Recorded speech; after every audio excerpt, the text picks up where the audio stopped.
The other option you could always do.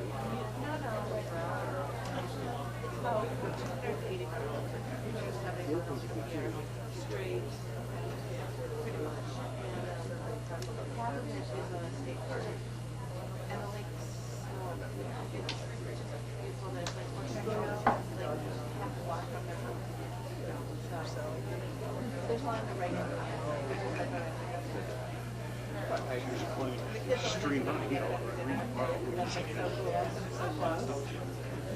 take the people under.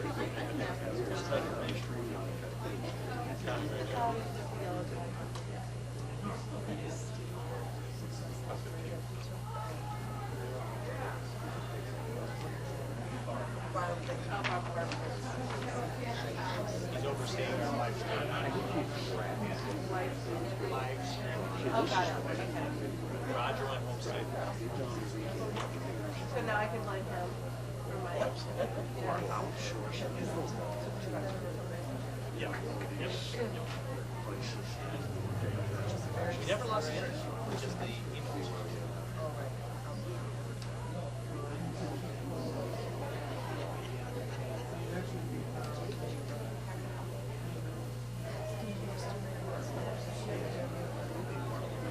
Well, another one from North is meeting from Devon County. Yeah, they're their own office there. Maybe they're outside. Right.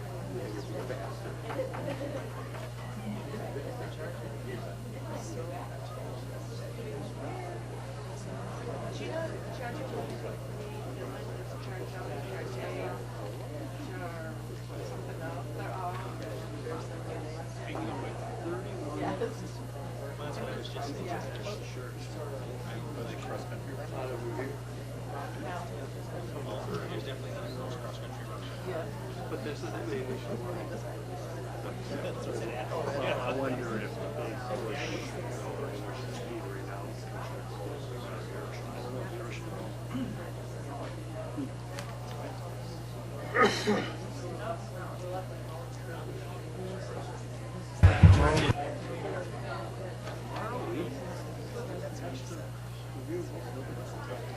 Everyone, is there a good reason?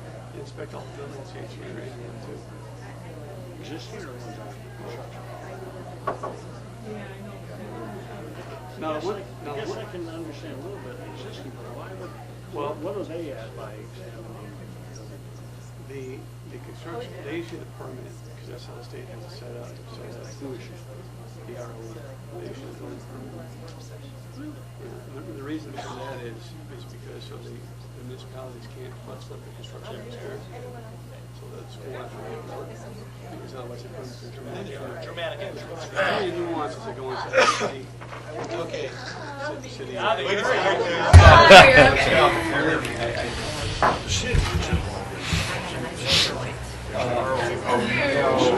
For life safety concerns in the city. They're probably a lot busier than we are, these high school students. You are. They, at the end of the day, the state says they want a separate inspection. That's a boat anchor. How much does that thing weigh? Is that, you see it pulling it out? Good evening, everybody. That's what you get for free. I'd like to welcome everybody to the meeting. Since 6 p.m., the board has been in closed session for discussion of lawfully closed meeting minutes for the purposes of the approval by the body of the minutes of October 15th, 2012 and November 5th, 2012, and for discussion of the appointment, employment, compensation, discipline, performance, or dismissal of specific employees of the district or legal counsel for the district. I'll entertain a motion to come out of closed session. Second. I have a motion and a second to come out of closed. All in favor? Aye. Any opposed? Motion carries. We're in open session. Thank you very much for being here. As always, welcome. And as we like to remind everybody, our mission is to educate students to be self-directed learners, complex thinkers, collaborative workers, quality producers, and community contributors. We'll start out with a roll call. Student ambassadors present, Jarjay Fang and Jody Nemeth. Board members present, Jim Dennison, Susan Price, Jackie Romberg, Mike Yench, Susan Crotty, Terry Fielden, and Dave Weeks. And today we have some special guests. Bring them on right now. They're from Highlands Elementary School. You can stay seated for now, but first we'll bring them in to introduce them, and then they're going to lead us in the Pledge of Allegiance. So Mrs. Stuckey, are you out there?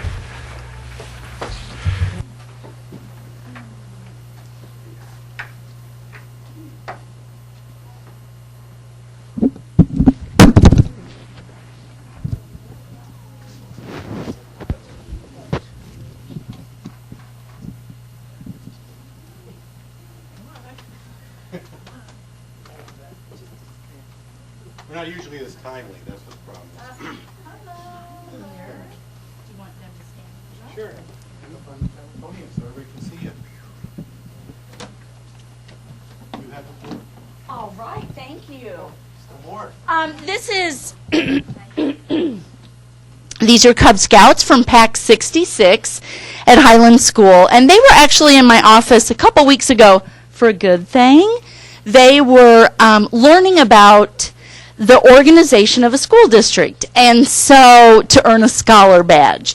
So at the end of it, I asked them if they maybe would like to meet some of these school board members and say the pledge for us tonight. So I have Matthew Kashuba, Leo Keating, Eric Chin, Clark Sinclair Harry, Max Schroeder, and Tyler Matthews. So we'll turn to the pledge, and would you start us, please? I pledge allegiance to the flag of the United States of America and to the republic for which it stands, one nation, under God, indivisible, with liberty and justice for all. I think a mom wanted a picture. Oh, It's got to go in the Highlands Happenings. You want to scoot around in the middle. Because we know the really important business. Absolutely. This is very important.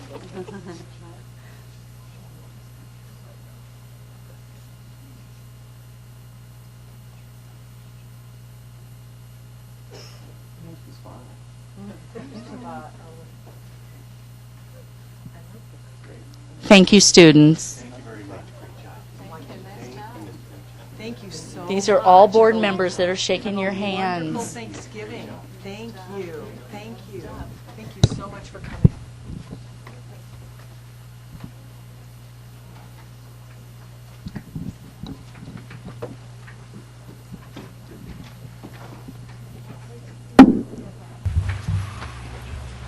Okay, continuing on with the meeting. The first item on the agenda is a public hearing. Often state law requires us to have these public hearings. Today it is on waiver for driver education simulators. I'm going to ask Assistant Superintendent for Secondary Education, Bob Ross, to introduce this topic. Bob. Thank you, Mr. Bridges. Ladies and gentlemen of the board, I'm pleased to be joined tonight by John Fiore and Neil Duncan, our instructional coordinators from Naperville North and Naperville Central. The topic of this hearing is the administration's seeking of approval from you to seek a waiver from the state of Illinois for a part of the law that governs driver education. I refer you to a memo in your board docs, in your board packet, dated October 15th from me to Mr. Bridges. I won't read it to you, but I'll summarize some key parts. On August 20th of 2007, a new law was signed by then Governor Blagojevich that changed the law concerning driver ed in a bunch of ways. Extended learner's permit period and changed how curfew relates to driver ed and drivers with permits. And it also required student drivers to complete a full 6 hours of actual on-the-street driving with their certified instructor. Previous to that, other education methods, such as computer simulation, could be used. When that law was changed, we, the district, were faced with the prospect of increasing the amount of time that our drivers work with the students in the small group of the car from 3 to 6 hours. The administration came before this board then and sought approval to seek a waiver from the state. You granted it, the state of Illinois granted it, and for the last 5 years we've been working under the waived rules. Tonight's hearing concerns that topic. We, the administration, are again seeking your approval to just extend that waiver so that instead of requiring 6 hours of driving with an instructor, we would continue as we have for the last 5 years and for years before the law changed, have 3 hours of driving. And that's the request we have before you tonight. I I'll be pleased to try to answer any questions you might have as we proceed through the hearing.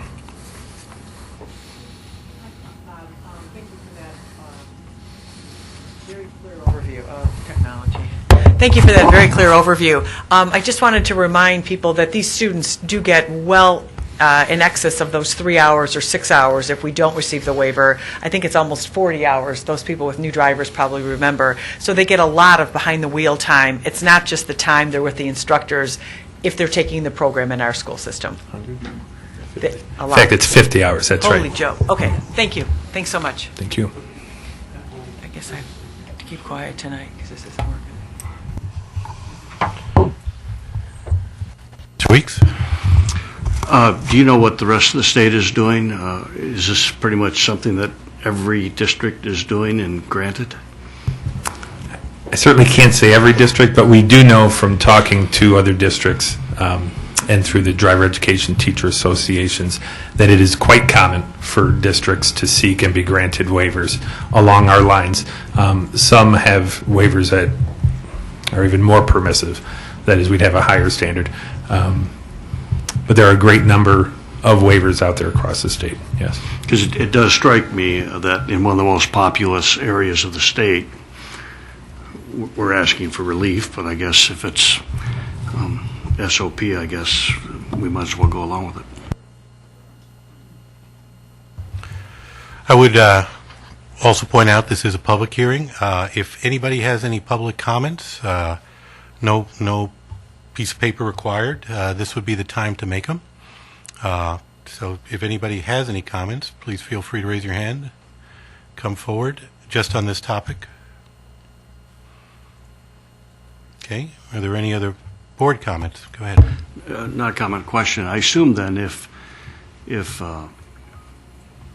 we didn't request or the waiver wasn't granted, the cost of us giving driver's ed to everyone would take an incremental jump, right? Because we have to have just that much more live instructors. Huh? Yes, that's right. Probably by approximately a third. Either with the same number of teachers, we could serve a third less children, or we could keep the same number of students and hire a third more staff.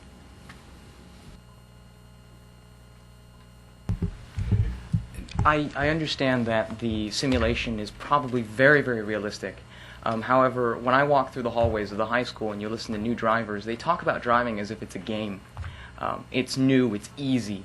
Now, I know that driving is not a game, and it's very difficult to do. It's also very dangerous. Is it prudent to place kids in front of you could call it a video game, at their first, while they learn how to drive? Is that a good idea, do you think? I do think the use of simulators is a good idea, even beyond replacing the 3 hours we do. And I think a lot has to do with how seriously the students take it. And I think a lot has to do with how seriously the teachers get the students to take it. And I'm quite sure they set out to make sure the students understand the seriousness of it. And I'll offer a commentary and then invite Neil or John if you want to talk about the program. One way it was described to me once in terms of the preparation and the education of our students in terms of driving is that the simulation puts them in situations that may be new to them as new drivers, obviously, and it's an opportunity for them to react to those in a setting that is not as dangerous as it may be out on the road for the first time. So it allows them to practice skills that they're learning through the driver's education program in a safer setting. John, Neil, I don't know if there's anything you want to add to regarding the program. I ask you to maybe use one of the mics up here, please.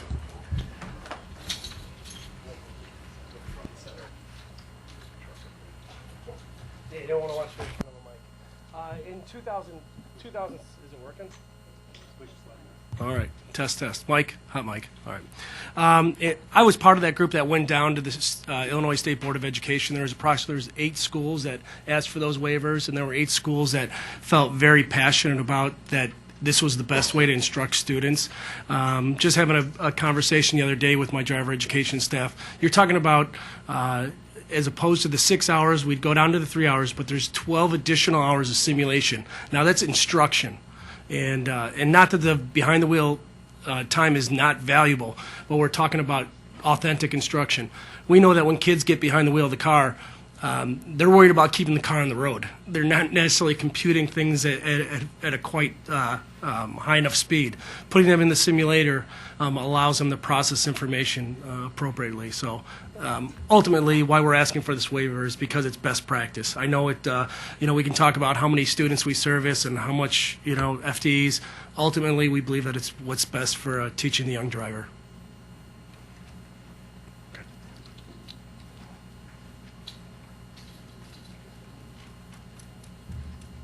Okay, were there any other comments, questions?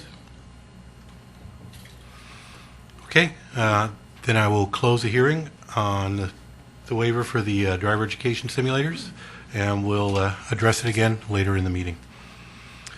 Okay, I think here's some people in the hallway. We're on to the recognition, and once again, I'll turn it over to our superintendent.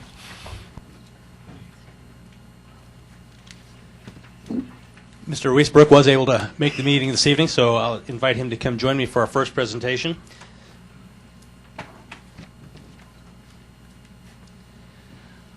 Recently, the College Board announced that 3 students from Naperville Central High School have been selected as 2012-2013 National Hispanic Recognition Program recipients. The honor is awarded based on PSAT score and GPA to students who identify themselves for this honor. No monetary award provided, but it's an academic achievement that can be used on resumes and college applications, and it's certainly something to be proud of. So at this time, we'd like to recognize these students. Thank you. I would just like to add that it's been a long time since Naperville Central has had a student earn this achievement, and not only were we excited to find out that we had a student this year, but this year we have 3 students. I'm not sure if all 3 are here tonight, but we'll find out in a second. We think they are. And also, of all the students who take the PSAT in their junior year and kind of make themselves eligible, only about 2% receive this recognition. So first, I'd like to call forward Sarah, I've practiced your name, Sarah DiBartolomeo.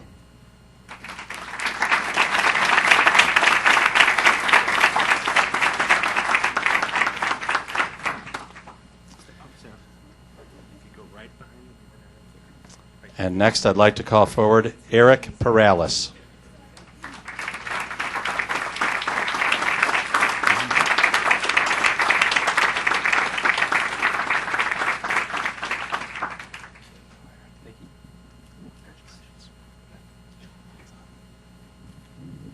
And last is Pablo Perez Romo.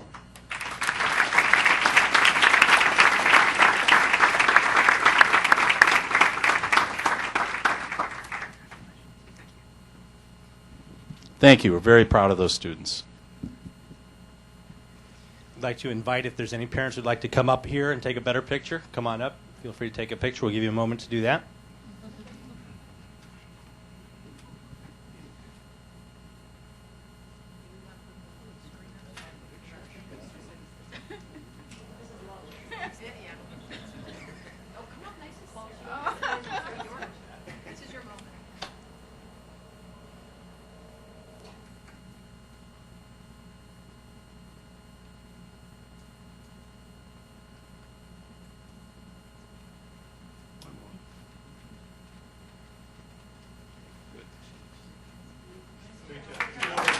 Congratulations.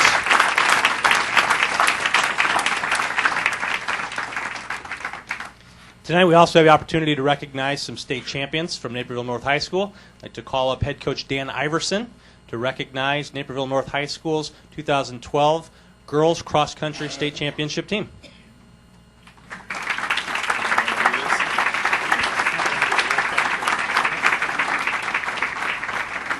Okay, as they're walking up, I'll just sort of introduce. Allison Trezona is first in line there, followed by Maria McDaniel, Jenny Smith, Kate Shannon, Judy Pendergast, Allison Ray, Emily Hamilton, Kimber Meyer, Lori Houston, Emily Smith, Ellie Schwentner, Alex Moxon, Lizzie Deely, Ellie DeTuris, and Grace Carballo. In addition, I'd like to recognize Eric Thornton, one of our assistant coaches, and Joanna Wilson, another one of our coaches. And these were your 2012 state champion cross country team.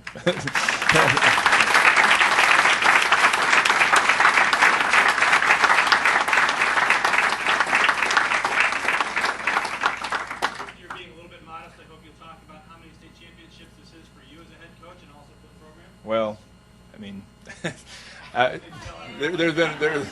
there have been 4 that I have been lucky enough to be around for, and this is the 4th, and so it's pretty cool. And I would say these girls also have qualified to run at the national championships out in Portland, Oregon, by finishing 2nd at the Midwest Regionals last week. They're, I think, one of the top 10 teams in the country, and we'll see. But nevertheless, it's pretty exciting, and they're a great group of people, and yeah. Just down.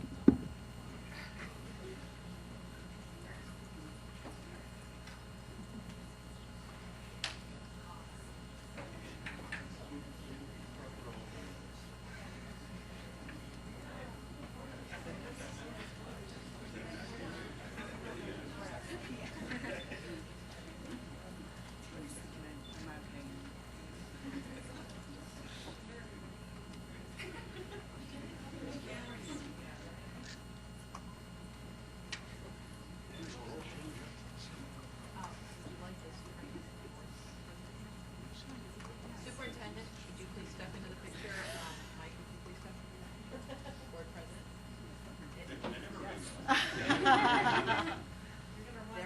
They're being recognized at this moment.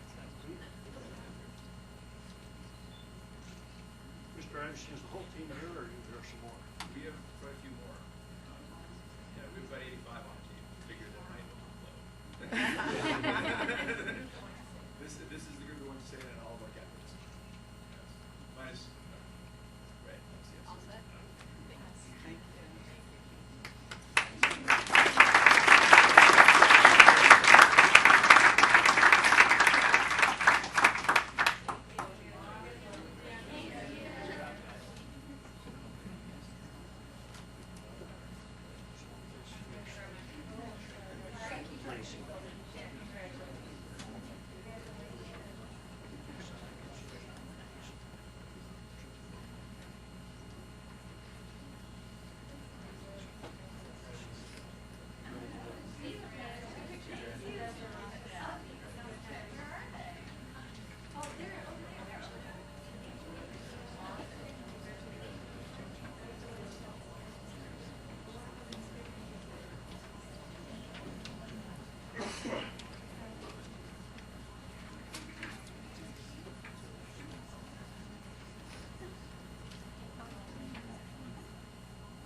Anything else?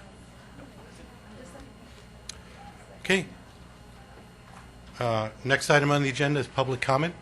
Do we have any, were there any people that wanted to make any public comments that did not get to turn in a little request form? Come on up.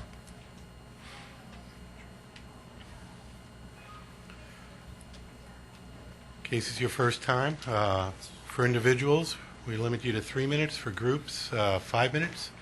And if you could start with turning on the mic. Which one? This one. And, All right. And start with your name and address, please, just for the record. My name is Jeff Lloyd. I live at 1505 Riparian Drive here in Naperville. And I'm here to talk about ADK, your favorite subject. Not going to let you go a meeting without discussing it. And to try to stay within your time frame, I printed up some notes, so if you allow me to read them. I've been closely following the development of ADK in 203 since the debates started last year when it was closely linked to the capacity study.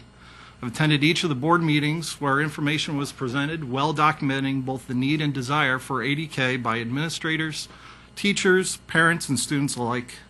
Unfortunately, on March 6th, the board thought it wise to kick the can down the road for 9 months and do absolutely nothing about it.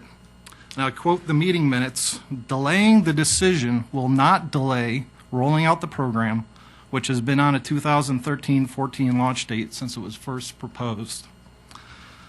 So unfortunately, I wasn't surprised at the last meeting when the topic was so gingerly approached that all of a sudden it was seen impossible to hit that time frame again.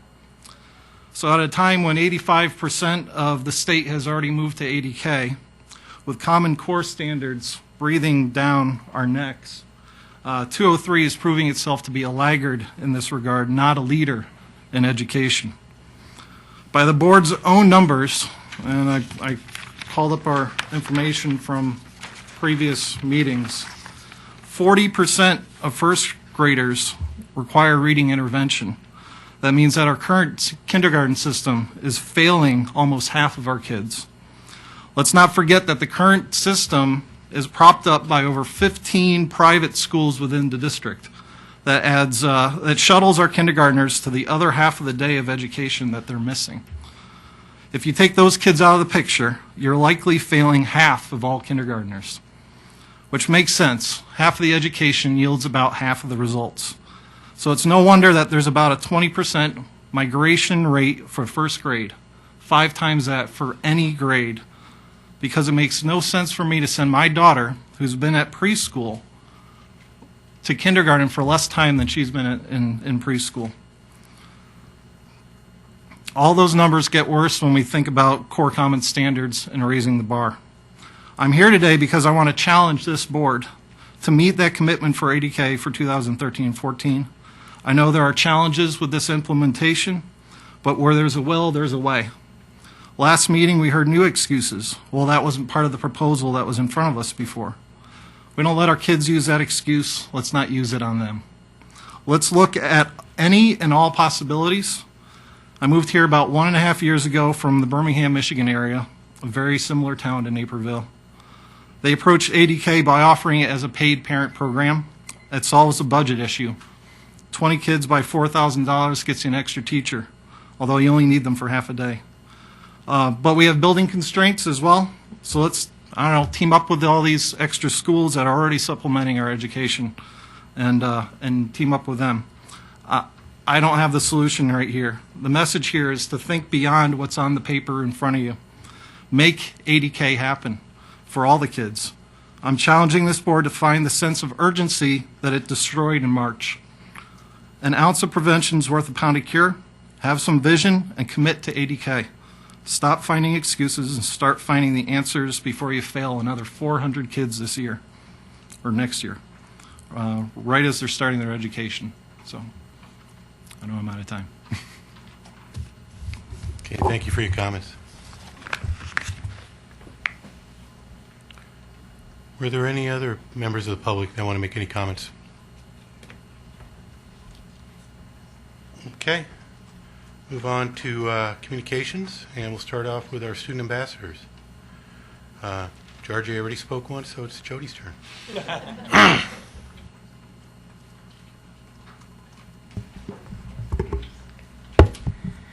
2 weeks ago, student government had our freshman elections, and we now have 10 very excited freshmen to get started. We're in the process of training them and showing them the ropes, so hopefully we'll have someone trained for the ambassador position coming up pretty soon. Next up, we have the disco dances coming up tomorrow night. This is one of our school's most prosperous and successful events of the school year, so we're all very excited for that. This year, Naperville North is participating in the Giving Tree once again, and this is basically where students and clubs get involved. They donate, and they can donate money, but they also donate toys, and it's featured in our principal's office. We have a large Christmas tree set up, and toys are set under there, and these are able to go to people that aren't able to get these kinds of luxuries during the holiday season, so it's a really good charitable event. Our student activities actually this year is looking to focus more on 1 or 2 big charities as opposed to having lots of multiple ones and not being able to contribute as well as we could to all of those. Also, our communication arts hallway is being revamped. There's new paint in the hallways. There's soon to have benches and student artwork displayed, and this is just hoping to complement the curriculum and make it a more welcoming environment as opposed to the blank walls like we had before. And last up on my agenda, I have our 3 student concerns. I've been working diligently diligently with Mr. Pops to get these addressed, but we would just love your input if you have anything to contribute to these. So the first one we have up is the cell phone policy. Now, there's been recent talk that cell phones may be used in the hallways or in the classroom as recreational or for academic purposes, and we would just like to know what you guys have to say on that, if you've heard any updates about that. And next up, we have renovations, plain and simple. If you guys have heard anything else about that, we would love to know. Students are just very eager to hear where the mobiles are going to be, what's going on with the courtyard, and we'd just like to know anything regarding that topic. And last but not least, we have a moment of silence concern. There has been a recent concern with students that the moment of silence that is given, it's about 10 seconds long before the Pledge of Allegiance, that students and teachers are not respecting this moment. This also, I don't know, Jarjay, if you've heard anything about this, but this is also going on. I've heard from Central and Iniqua, and it just seems like a common thing going around through the high schools that students aren't giving that actual moment to those that feel like they need it. So I've been working with Mr. Pops to get this solved, and hopefully we can get this problem out of the way very soon. That's it. Thank you. I'll just respond to a couple of things real quick for you, okay? Annually, the Board of Education is presented with a report from an advisory group that Mr. Ross will chair this year that looks at our student handbook and discipline policies, and that cell phone policy every year is a part of that review, so that'll be done at that time, okay? Then we've had some preliminary conversation with staff and with architects looking at North. We have no definite plans at this time, so I know that there had been some concern about you had heard something about the courtyard being filled in or something. That's a rumor. And moment of silence concern, we'll certainly have a conversation with Mr. Popst. Okay. I'll start with the freshmen as well, because they're so important. The Freshman Council just wrapped up their food drive. This year they created a competition between FMPs and second period classes to try to bring in more food, and I think the president is very, very happy to say that the marketing campaign is a huge success. They have so much more food this year than they did last year. So they're doing very well. The Junior Class Council donated a lot of their time to LifeSpring Ministry, which is a shelter for abused women and children. They participated in games and activities for the children there, so community contributing. They also have been planning the unveiling of a decorated snowman on behalf of NCHS. I'm very, very excited to see what that snowman's going to look like. It was decorated by 2 students from Naperville Central. I can't remember their names, unfortunately, but I've been told that it's very, very, very pretty. The Senior Class Council is currently working on the winter dance theme. It's, again, top secret, so I can't tell you anything about it. They won't tell me anything about it either, so... The Student Advisory Council has been very busy in the past couple months. They've organized 2 pep rallies. They've had a blood drive where they collected 131 units of blood, which is actually lower than the previous years, but they managed to lower their deferral rate. So it's a healthier process now. They had an information campaign for students to make sure that students were actually up to donating blood so they wouldn't pass out after they were done. Including, on top of that, they offered their services to Feed My Starving Children as well as the Hesed House, and they are establishing a student concerns box so that students at Naperville Central can give feedback to the student council as well as the administration. And on a recognition side, I'm sorry, we got a lot of stuff. The Naperville Central student newspaper, the Central Times, won its 12th Pacemaker, which is the Pulitzer Prize for Scholastic Journalism. This is the 2nd year in a row that they've actually won this, so congratulations to the staff. They're doing a great job. That's it. I'd like to commend you both for not calling the other out this time as you did at a previous meeting on championships and wins, so well done, you two.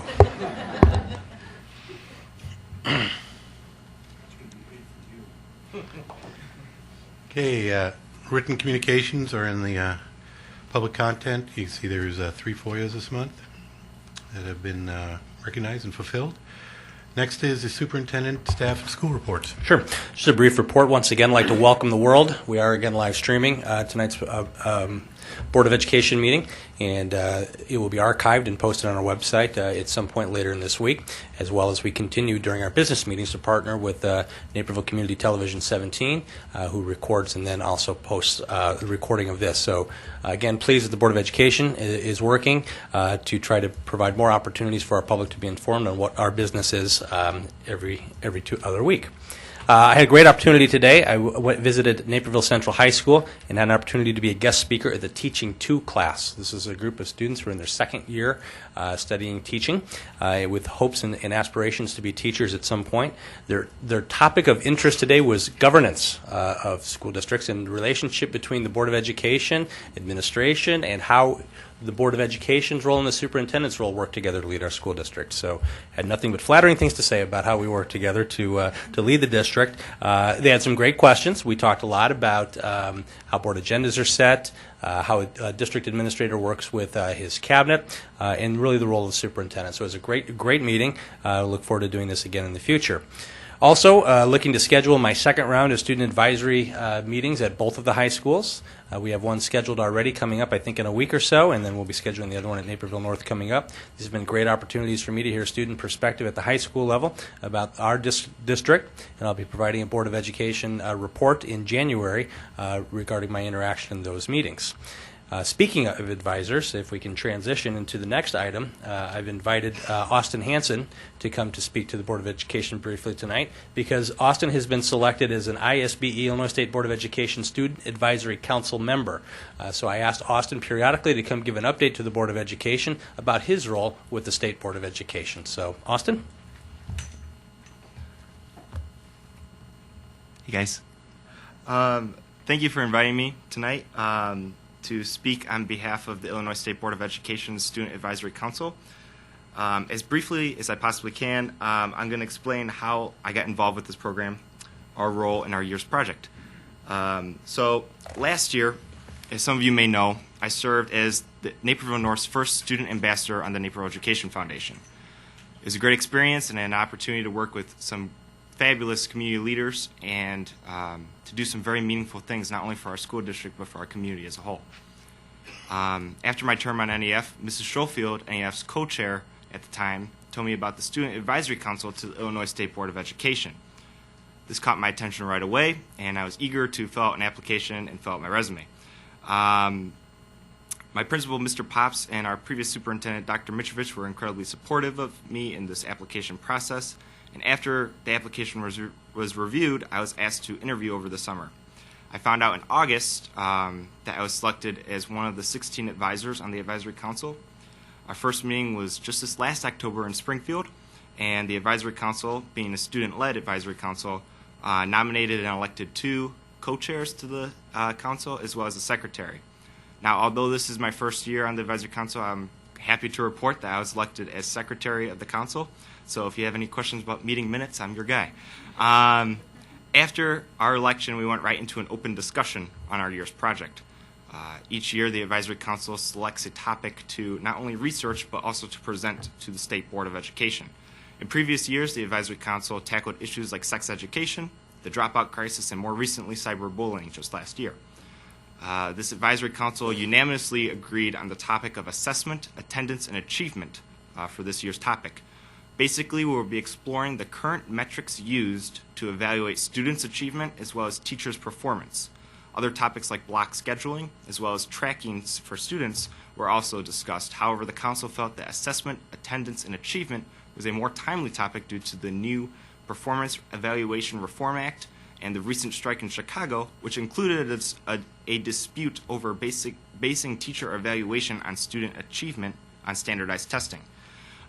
We hope to learn more about the new teacher and principal evaluation and the impact on students when a teacher is absent from the classroom, and also if grouping students from different tracks, different levels of education is together in the same pool on assessments is an accurate representation of students learning individually. My next meeting is this December, the 12th and the 13th, again in Springfield, where we'll be continuing our discussion on our year's project and finalizing a survey which we hope to distribute to staff and students in our school districts, the 16 of us. Overall, this whole process has been incredibly exciting, and I'm very optimistic that the Student Advisory Council will be collecting valuable input for the State Board of Education. I'm happy to answer any questions if you have any about either either my role or the Student Advisory Council's role as a whole. Otherwise, thank you for inviting me. It was great to see you guys again. And I'll report back to Mr. Bridges after my December meeting. So, yes. Thank you. How often and where do you meet?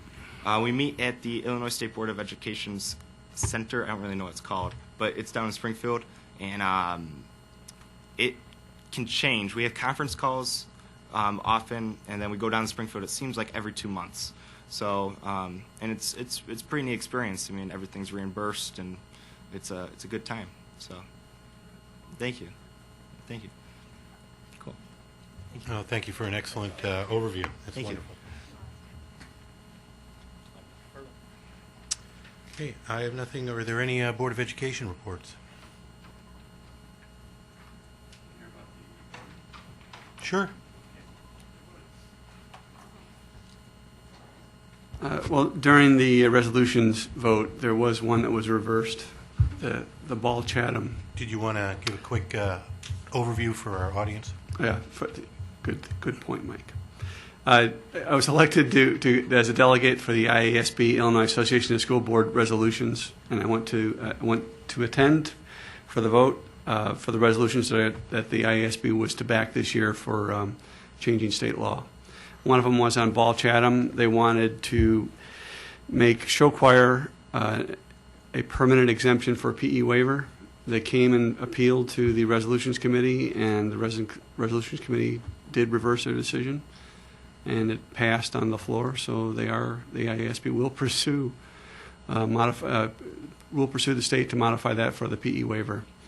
There was a couple of other interesting ones that some other districts wanted to stop pursuit of, and that was on pension reform and the elimination of tenure, which are two IASB ongoing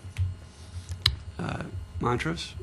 But the logic was that the law had changed enough that they felt it was no longer worth pursuing. None of the delegates agreed with that, and the vote was overwhelmingly for the IASB to continue that stance. But it is kind of interesting that some other districts were thinking just because they have legislation that the issues can be put aside. So that was it.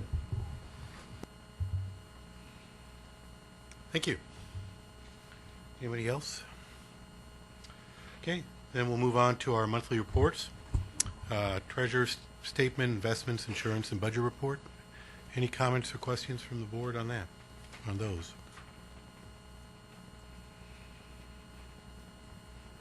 Then I'll turn it over to Mrs. Romberg for the consent agendas, led off by the bills and claims. We are sharing. I had the opportunity to meet with Dave Zager and his staff and talk about some things that are going on in the financial area within the district, and all my questions were answered to my satisfaction, and I would like to move approval of warrant number 373336 through warrant number 374443. That's unusual. Totaling $17,117,384.72 for the period of October 16th, 2012 to November 19th, 2012. And also agenda items, that was agenda item point 9.01, also including in the consent 9.02, 9.03, and 9.04 that are in board docs. Okay, I have a motion and a second to approve the consent agenda as presented. Roll call. Robert? Yes. Dennison? Yes. Weeks? Aye. Yench? Aye. Prati? Yes. Price? Yes. Fielden? Yes. Motion carries. Thank you. Mr. President? Yes. I'm sorry, I fell asleep at the switch. Here, I did have one question on one of the reports. Can you let me go backwards, please? With the indulgence of the board, yes. Okay.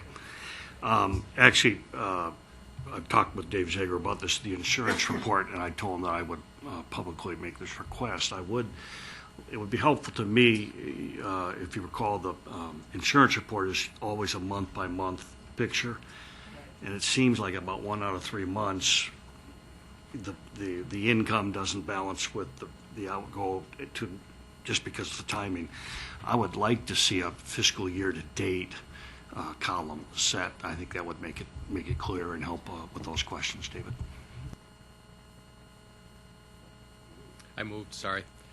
And I think that's something we can go back and take a look at and work with staff and see if we can add that column.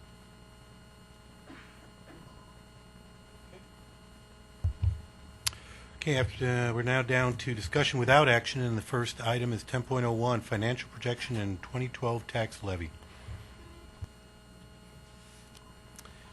Okay. The board has several documents in their board pack, and those are also available to the public, that describe the 2012 tax levy, the process, and some of the steps that we go through in determining the 2012 tax levy.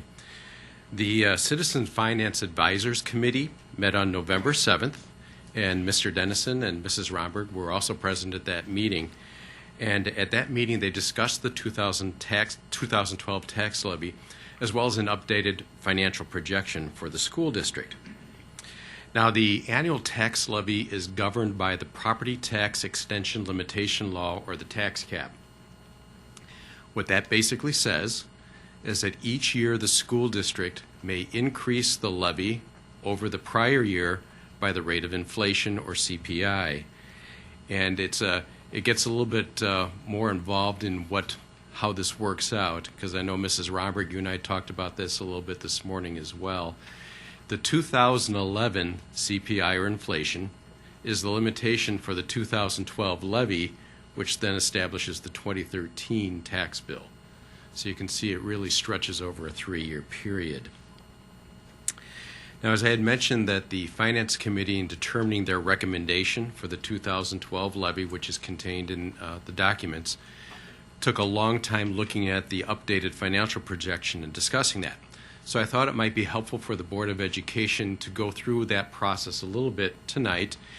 And I think what worked out pretty well for us in the committee was to start with the projection that they last had seen, which was done for our budget presentation about 6 months ago, and then step through changes in assumptions to update our current projection for the school district. And then from there, arrive at a recommendation for the 2012 levy.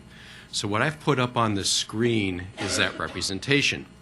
And maybe what I'll just kind of highlight is, as I go through the stepping of the changes in assumptions, the dotted line represents the last projection that the board had for the 2012-13 budget. And you'll see that the solid lines will change as we change some of these assumptions, but you'll still have that old projection for reference sakes. The top graph represents revenues and expenditures for the district. For example, here's 2012-13. The blue line is revenues. The red line is the budgeted expenditures. So you can see we have revenues exceeding expenditures for our current year's budget. And then the projection goes out for 10 years. And again, I'm going to remind everybody that a projection is not the same thing as a budget. A budget is a planned system, expenditures, changes in the district, so it's an intentional change in what we do and reflects those changes. The projection, we're just taking the current operations, estimating the revenue, and extending those out into that projection period. Now, to the extent that we know there might be some changes in program or operations for the school district, I will incorporate those, but this is not yet to the detail or level that a regular budget would be. The bottom graph represents the fund balance. Not only do we have to be concerned about how our budget is running, we also have to be concerned about how much cash we have to get our operations done. The red line is the zero level. So below that level, we've run out of cash. If that happens, the district has an option of borrowing money to try to make ends meet, but that does put us in a more precarious situation. The black line represents the Board of Education policy regarding fund balance. The policy states that the district will maintain a 10% reserve relative to the annual budget. So as the budget increases year to year or changes year to year, that reserve level would change proportionately as well. And again, obviously, as we have revenues that exceed expenditures, we tend to increase in our fund balance. But once revenues tend to be lower than expenditures, we're starting to draw down that fund balance, eventually crossing that policy line, and of course eventually also getting down to the point where if we do not do anything, don't change anything, we'd have to borrow money, we'd run out of cash. Now what I'm going to do is kind of step through some of the assumptions that have changed since the last time we looked at this, And so feel free to speak up at any time and stop me and ask me any questions of clarification or anything that you might have. One of the first assumptions that we changed was our assumption for CPI, or inflation. That's already reflected in here. It went down from, I think we had 2.4% for 2012. The new assumption is 2%. And the way we arrive at our projection for CPI, or inflation, is the Wall Street Journal publishes a survey of economists on a monthly basis, and as that number changes, we reflect it in our projection each time. The 2012 I have at 2%. In fact, I can go over here to the. Change from 2.4 to 2, is that for 12, 13? That's for calendar year 2012. Okay. The other assumptions that have changed is because we have settled some of our labor contracts. Our education support professionals and our transportation association, both of those contracts have settled since the last time we did our projection. So those new numbers, the actual numbers, are reflected in the projection as well. One of the changes I'll make right now, our budget included about a 7% increase for our health insurance. Our actual increase was 5% because of some of the changes that we made with our health insurance committee. So that helped us, that lowered our overall expenditures both in the current fiscal year and then going forward.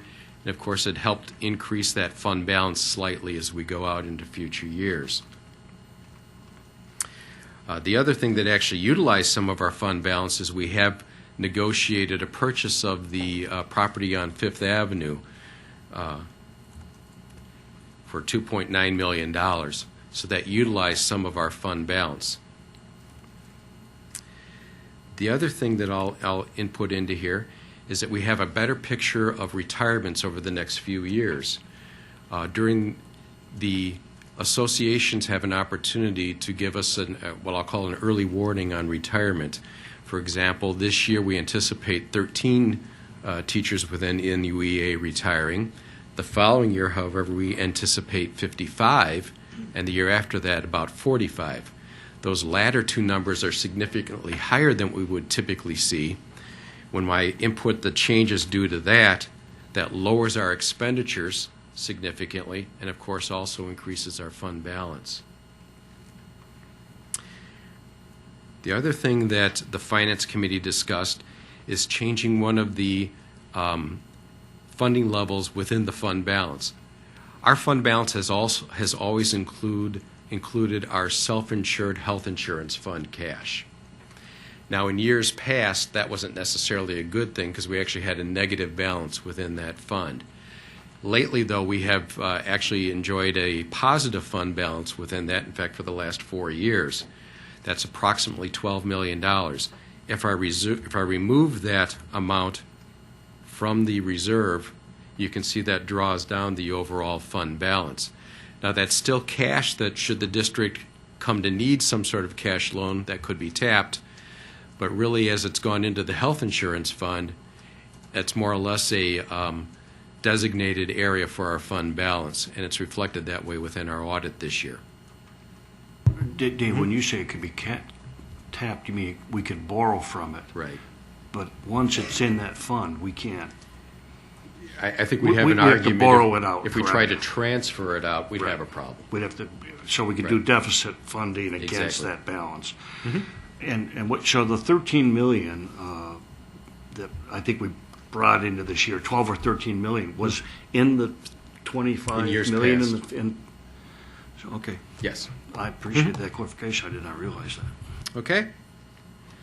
So the Finance Committee believed that it was probably better to reflect that, to not reflect that within the fund balance. So I removed that as well.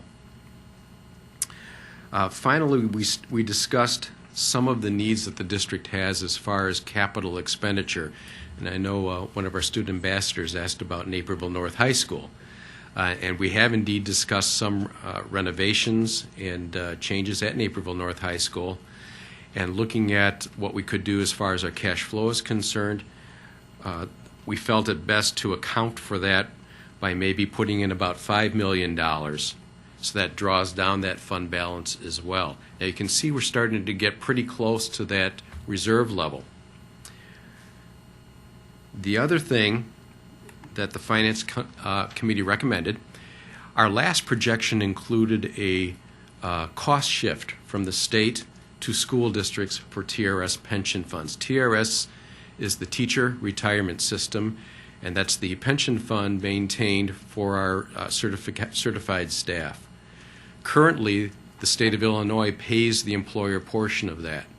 There has been a great deal of discussion about transferring what's called the normal cost, which is the annual cost of benefits incurred to school districts. It has been proposed that that would be done over a multi-year schedule. So rather than transferring a full normal cost, which would be in the neighborhood of 8% of salary in 1 year's time, what has been proposed is that that would be stepped into, say over 2% per year or 1% per year or even 0.5% per year. Back in May, Senate Bill 1673 was introduced. That document included a 1% transfer of that on an incremental basis to school districts. Our last projection that we had accounted for a 2% transfer. So if I bring that down to 1% per year, as was contained in that bill, that reduces our expenditures and increases our fund balance because it's a slower assumption of those costs going into the future. Now, over the summer, there's a lot of discussion about even lowering that further, rather than having it be a 1% transfer per year, in other words, 1%, then 2%, et cetera, of salary, have it be 0.5% of salary, then 1% of salary, then 1.5% of salary. Should that happen, our financial position improves even more. You can see how that's reflected relative to expenditures. And again, our fund balance, or what we have going forward, is more favorable for the district. Now, at this point, the Finance Committee feels that we ought to account for the amount of transfer reflected in the Senate Bill 1673. Should that be the case, their recommendation is that the amount of the levy that the district would have for 2012 would be the amount allowed under the tax cap, which is 3%, which is reflected in our charts here. However, should the state determine that they would not be transferring that kind of a cost shift to the district, in other words, should it be 0.5%, something nearer to that, the Finance Committee believes there is room to have some discussion about not levying the full amount for the district. The best vehicle to do that would be that the district, for 2012 levy that we must approve in December at our next meeting, would be the full 3% allowed under the cap. Then it's likely that the State General Assembly may address a pension cost shift and a pension reform during what's called the lame duck session in early January. The Finance Committee has scheduled a meeting in February. Should there be a change in the thinking that the amount that would be cost shifted to local districts would be lower than that 1%, they believe there's room to discuss to abate some of that levy increase, maybe down to 2%. And I can illustrate that for you. If we put in the 1%, or the 0.5% increase, so that our fund balance goes up a little bit, and we should go to a 2% increase in our levy rather than the maximum allowed for 3%, you can see that's almost an exchange. In other words, if our cost shift goes down by 0.5% and we lower our overall levy increase by about 1%, our financial position is about the same as it was. So that's some of the discussion that the Finance Committee has had, and they will continue to have at their meeting in February. Did you have a question, Dave?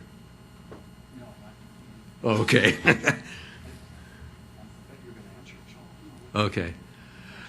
So at this point, the recommendation from the Finance Committee is when the board considers their levy at our meeting in December, that the board would actually pass an ordinance levying the full 3% increase allowed under the tax cap. And during the course of the next 2 to 3 months, we will hopefully have additional information to share, and should that information be positive to the school district, they might recommend some further abatement. I will also let you know that the Finance Committee also recommended abating the bond and interest portion of the overall levy.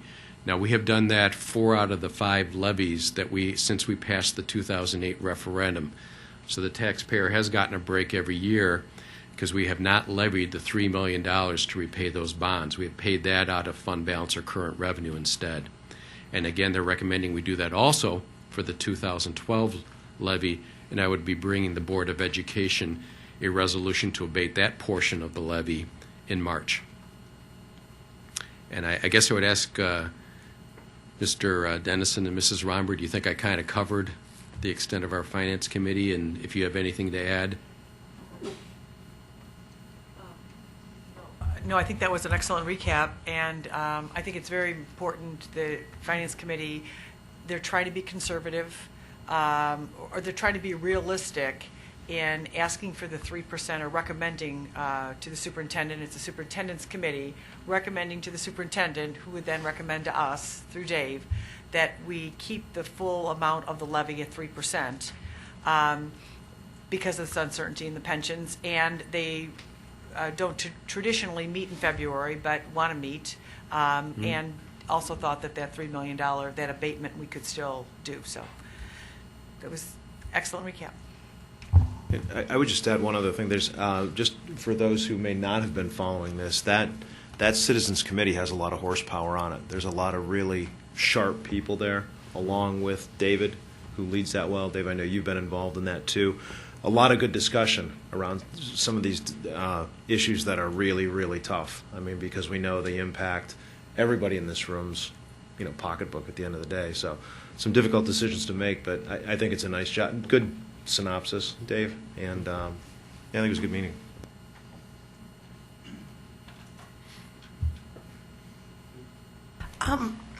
Dave, in the past we've talked about how far the state is behind in payments. How do we sit right now? We're about $3 million behind and catching up, actually. Okay. What they have done is by the end of December, they are fully caught up at the prior years. So that would be 11-12 year. And I anticipate that's actually been improving. At one point, we were almost $7 million in arrears at the end of the fiscal year. At the end of our 11-12 fiscal year, we were only about $3.5 million in arrears. So it's gotten better. What kind of time does that represent? Is it 1 quarter or 2 quarters? That's 2 quarters of our categorical grants. They're current with the general state aid, but our categorical grants, which, by the way, that's mainly special education. So it's those grants that we receive where we carry out our mandated services by the state that we must provide our students. And they're about 2 quarters behind at the end of the fiscal year. How about transportation? Well, the transportation, the special ed transportation, they were 2 quarters behind. Regular transportation, they were also 2 quarters behind, but we only receive about $110,000 annually in regular transportation at this point. Thank you. I have another question for you, Dan. It seems every year we have more and more unfunded mandates, and now they're shifting the cost for the benefits back to us. What role can we play with our state government to help us support those things? Because really, in the Illinois Constitution, it talks about how the state is responsible for paying for education, but really the state doesn't. It comes from all of our local property tax. The majority comes from that.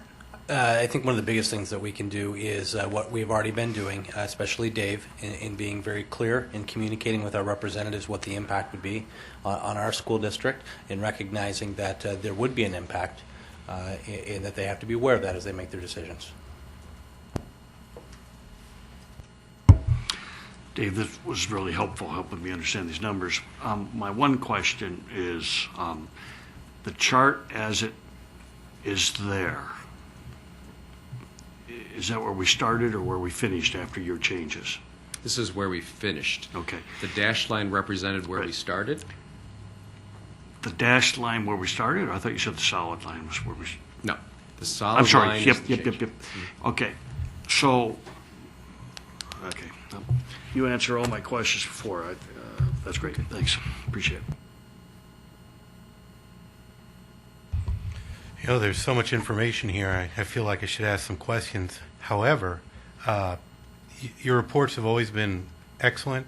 This one raised the bar even more. Everything I could think of was covered in the, for the people watching at home, if you look online, the graphs are in there, but the first 5 pages cover all these details and more that he just covered in great detail, but very understandable detail. And I commend you on this. This is, in my opinion, the finest report I've seen on this subject. So it's all there, and you've described it very well too, as both Jim and Jackie have said.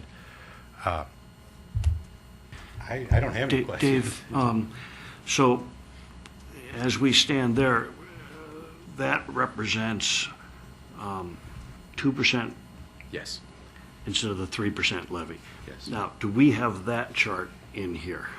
Is that the favorable? No, it's not the favorable.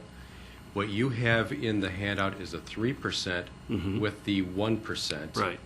Because as the bill currently stands, 1673, it's a 1% transfer. So you do not have in your packet the 2% levy with the lower pension cost shift.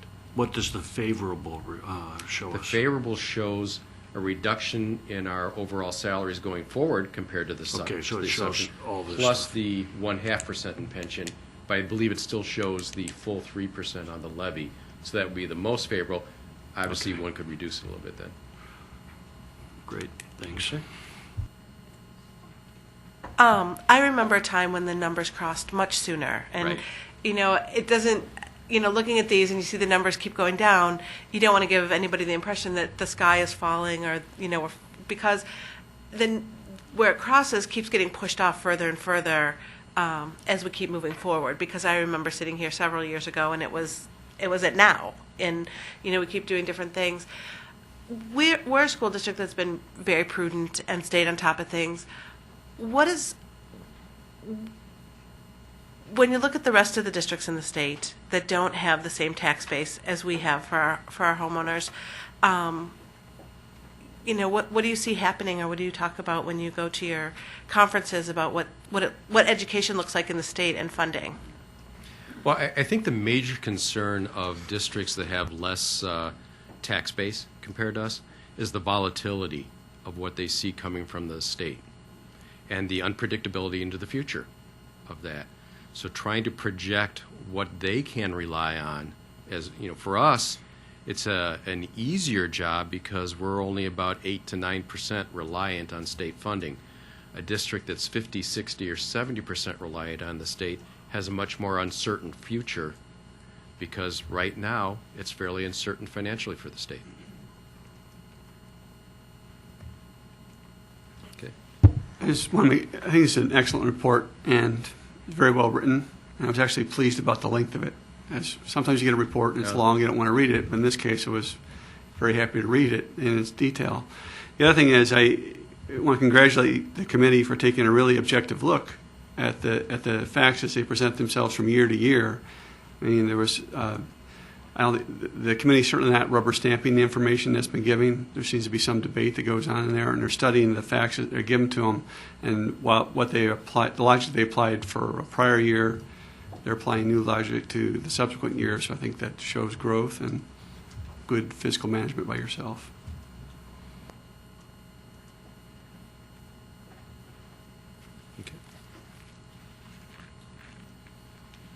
Well, if there's nothing else, this is going to be on the agenda for next month, and then we'll address it again in March. Okay, thank you, Dave. Thank you. Okay, next item on the agenda without action is the alternative education recommendation.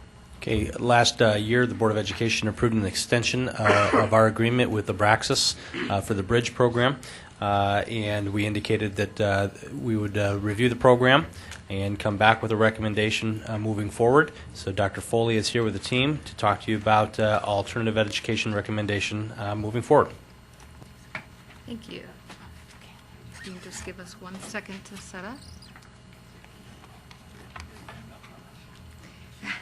Never. Yeah, please. We all set? Well, thank you, everybody.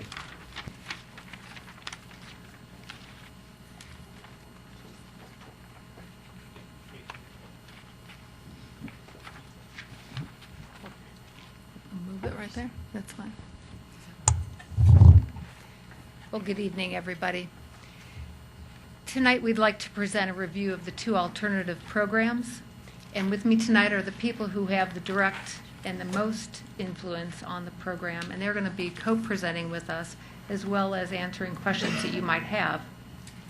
Of course, we have Bill Wiesbrook, principal at Naperville Central. We also have Kathy Howitt, one of the deans at Naperville Central. We have Kathy Brasino, the Assistant Director of Pupil Services, Sue Hubbard, our ALOP coordinator, and I believe that is it. Unfortunately, Jeff Farson and Kevin Pops were unable to be with us tonight, but they were involved in the presentation planning as well. At the end of this presentation, the administration would like to make two recommendations for serving our students who, for a variety of reasons, require alternative programs to meet their academic and/or social-emotional needs. First, we'd like to recommend continuing the partnership that we have with the Naperville Bridge program. Second, we'd like to recommend continuing our partnership with the Ombudsman program.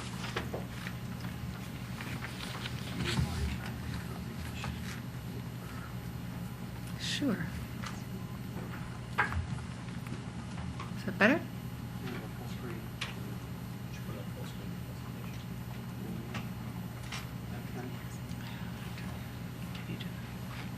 Do you have it? Well, now we... We're helpful, aren't we? Oh, my goodness. A little assistance, please. There we are. We're back to... Now I don't have a screen. Uh-oh.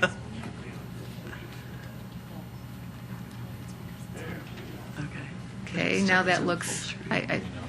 we do need some assistance. Just put it in presentation mode if we can do that. There you go. What'd you do? Best laid plans. I don't know what I did. Oh, well, it's kind of blind here. Right, it's blind. I did F10.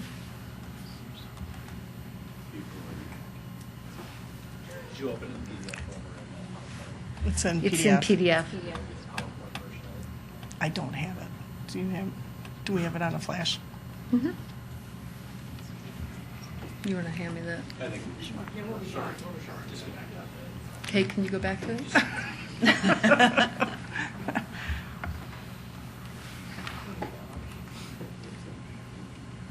What's going on here?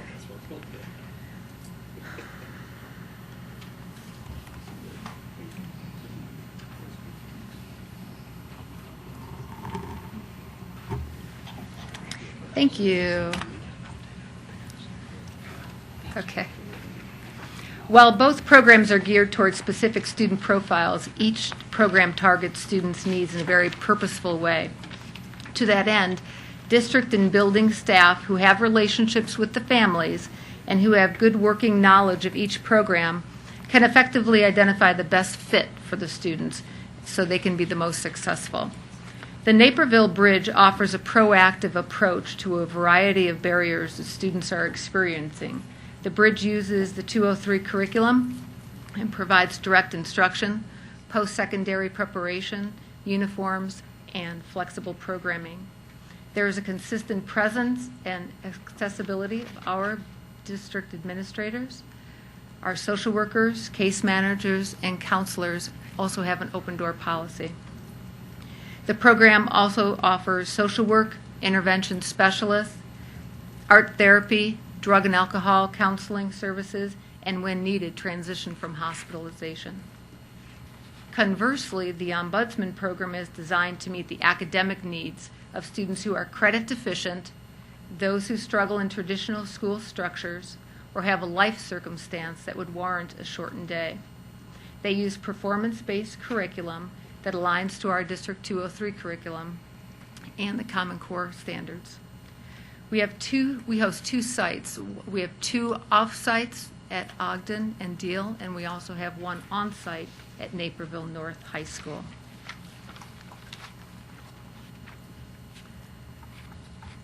I'm just not being very successful today.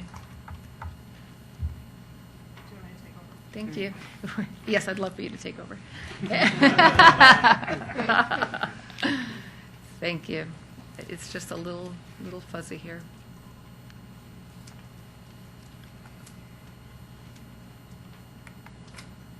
I'm going to have to put it a little bit smaller so we can see. So to further illustrate each program along with the supporting materials that you have in your board packet, this slide is broken down by the program, the number of students served, and their associated costs.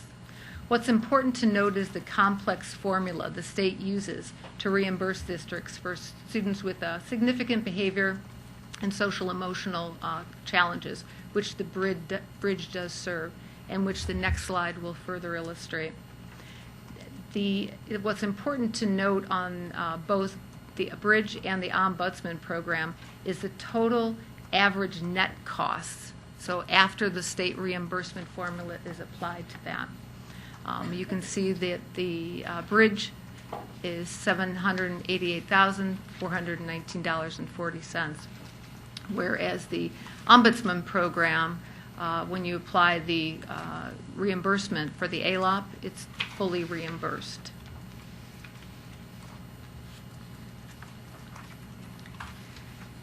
While this slide is very detailed, I'd like to draw your attention to the top and the bottom of the slide. The most important figures are the total cost before and after the reimbursement. So you can see the top of the $1,372,313.20, that's before any reimbursement is applied for both the special education and our ALOP students. At the bottom, the average special education cost and the ALOP after the reimbursement is applied is $788,419.40. So those are the combined costs after reimbursement. Dr. Foley, what period of time is this for?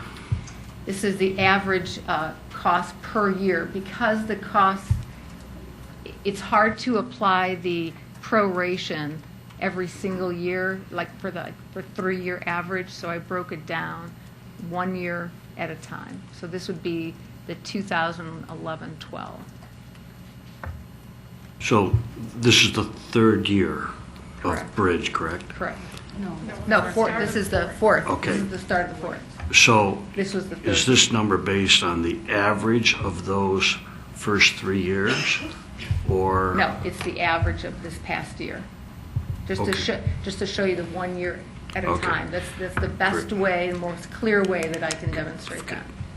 Okay, because we had some special help the first couple years, right? So this should be a more realistic Correct. ongoing cost, correct? Correct. So it doesn't include any ERA funds or anything like that.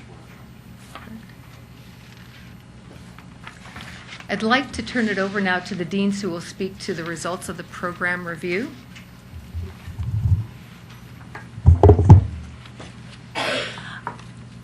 Just some talking points up on the screen. This year, 11 students from Ombudsman and 4 from the Bridge are on track to graduate at the end of first semester. 10 of them are early graduates and 5 of them are fifth-year seniors. So our graduation rate is 98 to 100% for both of the programs. Overall, we do see an improved attendance rate at 90%. Chronic truancy issues of our students have decreased since attending the Bridge and Ombudsman.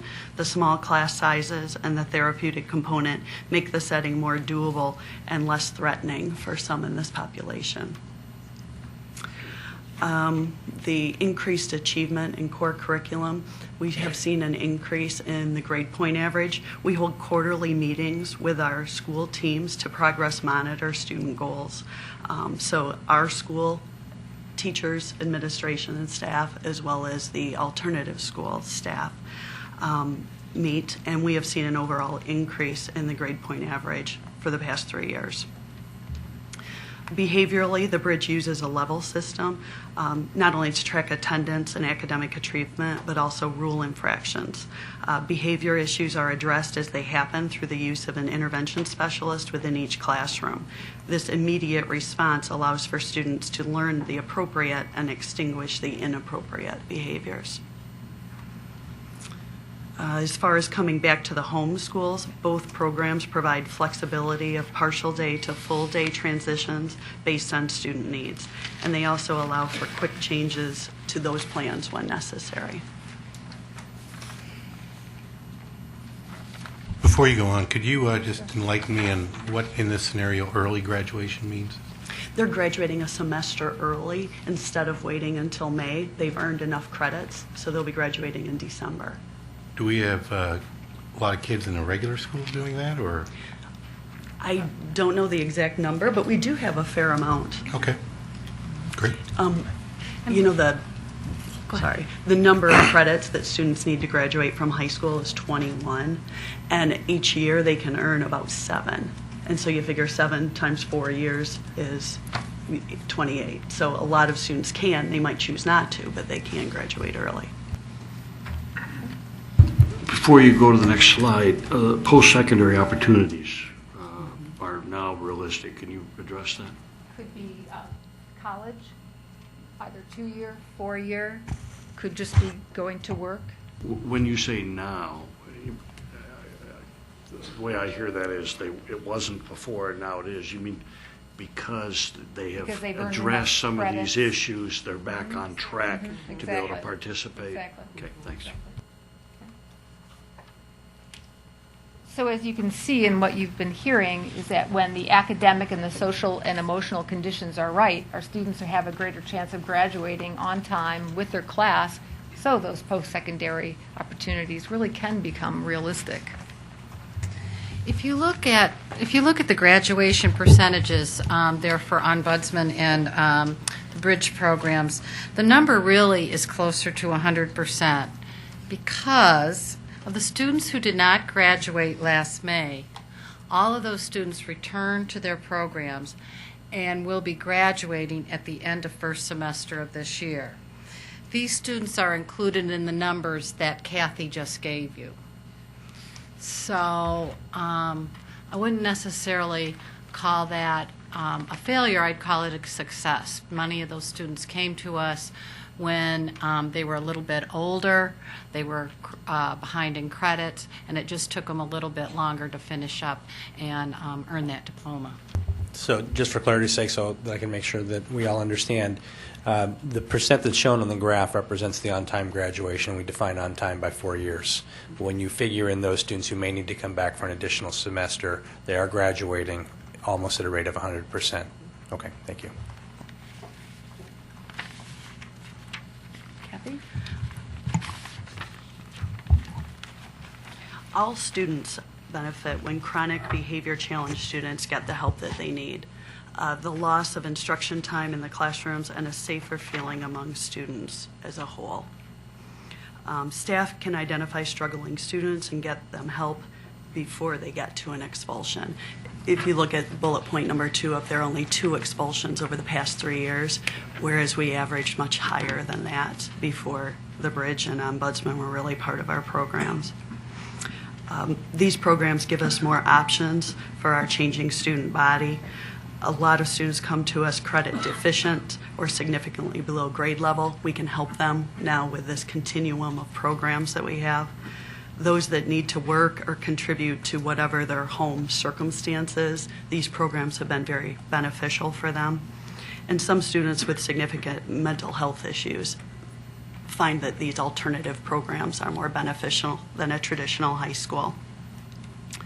The open door policy is a benefit because students and families feel that they're still part of Naperville North and Naperville Central. They're just at kind of like a satellite campus because there is a lot of staff that goes back and forth, and we really know the programming, and obviously we know the curriculum, so that helps us with those students as well. As Kathy mentioned, expulsions have significantly decreased since the Bridge program has been in existence. During year 1 and 2, there was only 1 expulsion each of those school years. Last school year, there were no expulsions, and at this current time, there are no pending expulsions. Both the Bridge and an Ombudsman offer individualized programming options. At the Bridge, in addition to the direct instruction, students can take technology-based courses. A shortened day or one-to-one instruction can be implemented to meet student needs. At Ombudsman, staff can individualize programs so that the students can work course by course, or individual daily programs can be developed to help students meet short-term goals. One of the keys is that both the Bridge and Ombudsman programs have been used proactively. These programs clearly serve the non-traditional learners because they have small classes, higher structure.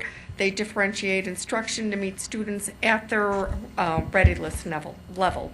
The smaller school environment supports the needs of learners that have difficulty being successful in our larger public high school or their larger class size. In addition, these programs have increased a very positive family engagement. Both parents and students feel part of the team. They plan goals, they plan for reintegration. They're able to discuss strengths and needs openly and ongoing monitor of their progress. Parents have very openly said they're very pleased with the communication that they receive, and they are really enjoying receiving positive communication about the progress their children are making.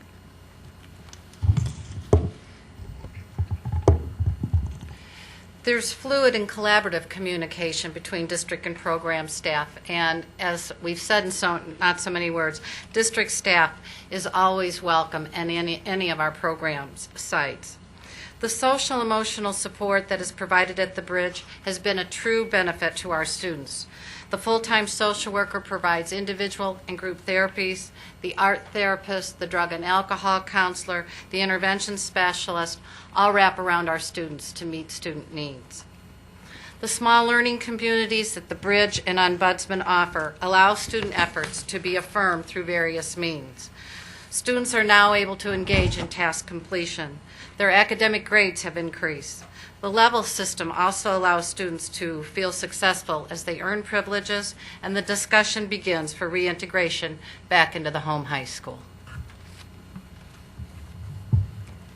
So tonight you heard how the Naperville Bridge and Ombudsman programs are meeting the unique needs of some of our students. They include the non-traditional students who require immediate proactive interventions while meeting their academic and social needs, and in some cases they're far below for their grades and age. And it's for that reason that when we address those needs in this manner, then their self-esteem increases. And for the first time for many of these students, there's a brighter future for them. So the administration would like to make the recommendations to continue our partnerships with the Ombudsman program and the Naperville Bridge alternative programs. They've shown to be an effective, and they complement our high school programs. I'd like to take any questions that you may have at this time, and also ask for Bill and Bob Ross to be part of that. And the recommendation will be to agreement for 3 years with each of those 3 years, two. thank you. Thank you.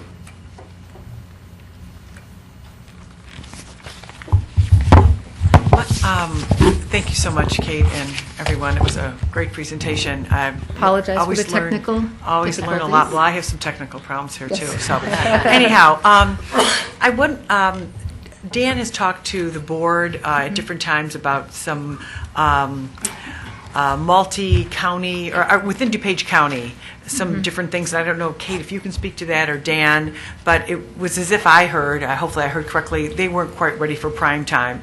And I thought about it when Dan was defining the 3-year commitment.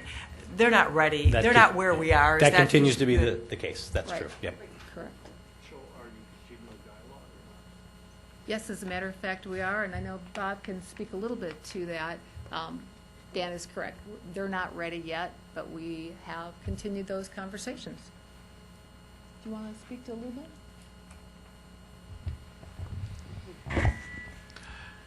Dr. Foley's correct. We are in discussions.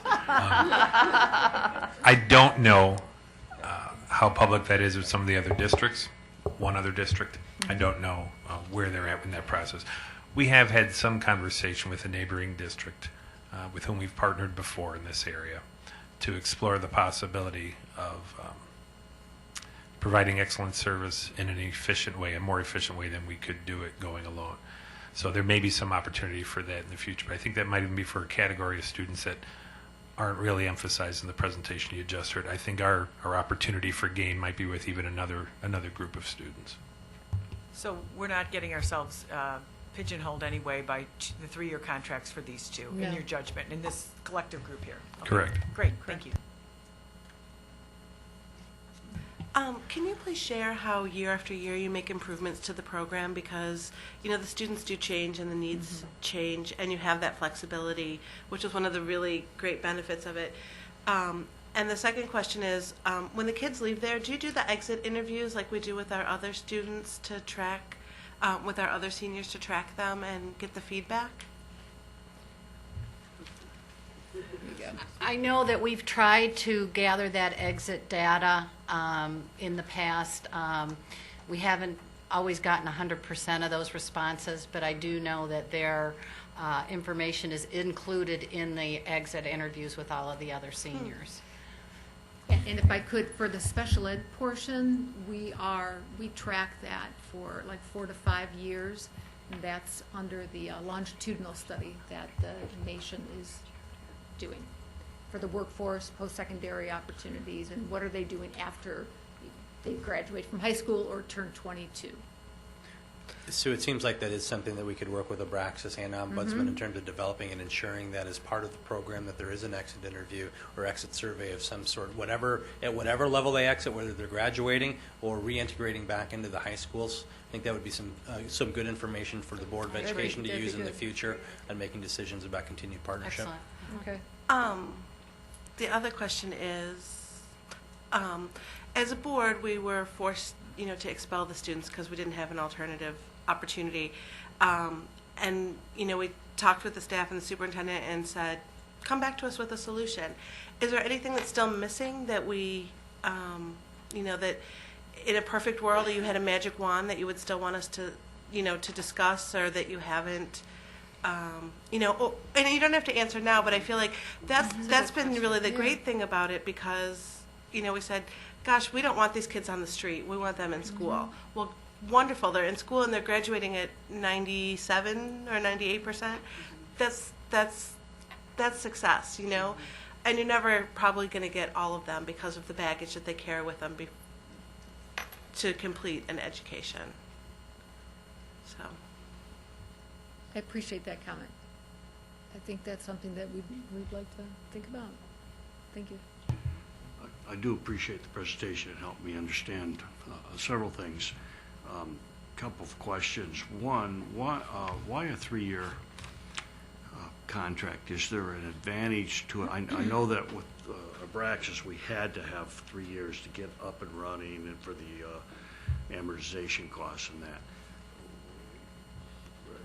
How did we arrive at 3 years as opposed to a year by year or a 5-year? Part of it would be program continuity, ensuring that as kids are entering into a program and they may carry over year to year. For example, Board of Education may place a student in lieu of expulsion for the period of a year for the beginning of the second semester, and the second half of that is going to have to carry over. Okay? If we are in a situation where we have to change providers, or look at servicing another way, that's going to interrupt the continuity for that student and program. Remember, one of the important things about with the bridge especially is that those students are exposed to our curriculum and our program. So I think one of the major reasons is program continuity. Now, I believe in the original contract there were some financial Yes. incentives in terms of a 3-year contract, and I would assume that to be true of the new contract as well. As well as a certain date in which you don't renew. So both contracts are. Certain dates, what? A certain date in which the district can choose not to renew. So that's built in. Help me understand that. If a district did not want to go into the next year's contract, there's a date in which we just let the person. So we have an out clause in these, because I understand your point, Dan. We don't need a three-year contract to assure contract. Our original contract had a out clause in the last year. That there by a certain date that they had to be notified, and that's what she's speaking to. Year to year, I don't believe the previous contract had one. I don't know if that's something that's been discussed. The previous contract didn't have it because they came to us and said to build out the facility and to, their startup costs was going to take a 3-year commitment from us. We had some ARRA funds in that. I guess my impression then was that we would be on a year by year. Well, I think part of this is we look at this as an extension of our overall program. They're providing services for kids that we're not able to provide, as you've seen with the information regarding expulsions. When you look at we think about this year, there was some uncertainty going into this year whether we were going to continue with Abraxas. That caused a significant amount of staff turnover. So that also interrupts the program continuity. So as we look down the road and ensuring that we're delivering as high of a quality program as we can, I think, up front in indicating that it is our intent for a period of time that doesn't lock us in for too long of a term, it helps with the program continuity. Okay, good answers. I obviously had a really warped understanding because I thought our reimbursement was better for special ed than the ALOP. Now, obviously, it's just exactly the opposite of that. Was it at some point, or have I just never understood this thing correctly? Because it looked to me like we're paying about $20,000 per special ed student net, and that number for ALOP's about $5,000. Right, and I know Dave can speak a little bit clearer to this because he and I have had ongoing conversations about that. Well, because originally we broke down, we have 20 special ed spots and 30 ALOP, and I thought that part of the thing was that we were really more concerned about how we were funding the ALOP because the special ed was all but reimbursed. But am I remembering some other conversation? I don't know if you're remembering another conversation, but the special education reimbursement, and I think, Kate, you described it, it's two times what our typical cost is for a regular student, and then it reimburses us the full amount beyond. That's why it's $20-some thousand. Okay. Right. Okay, that's, so we have 100% over the cap. That's what, okay. Right. I appreciate that help. Thanks.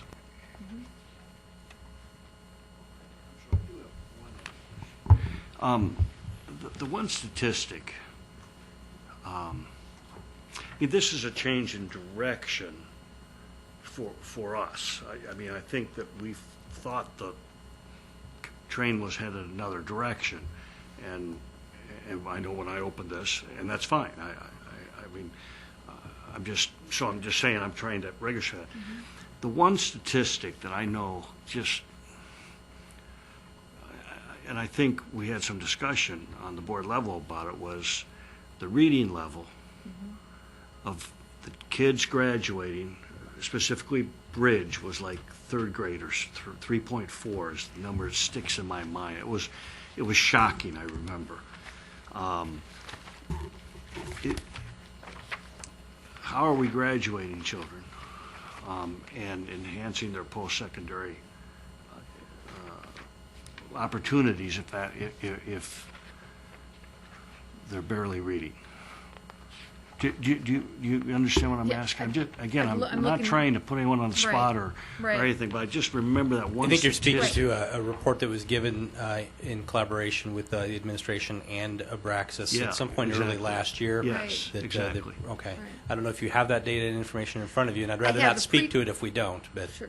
I have okay. the pre-test and the post. Go ahead. You speak to that, then that's fine. I have the pre-test and the post-test based on the BASI, the Basic Academic Skills Inventory.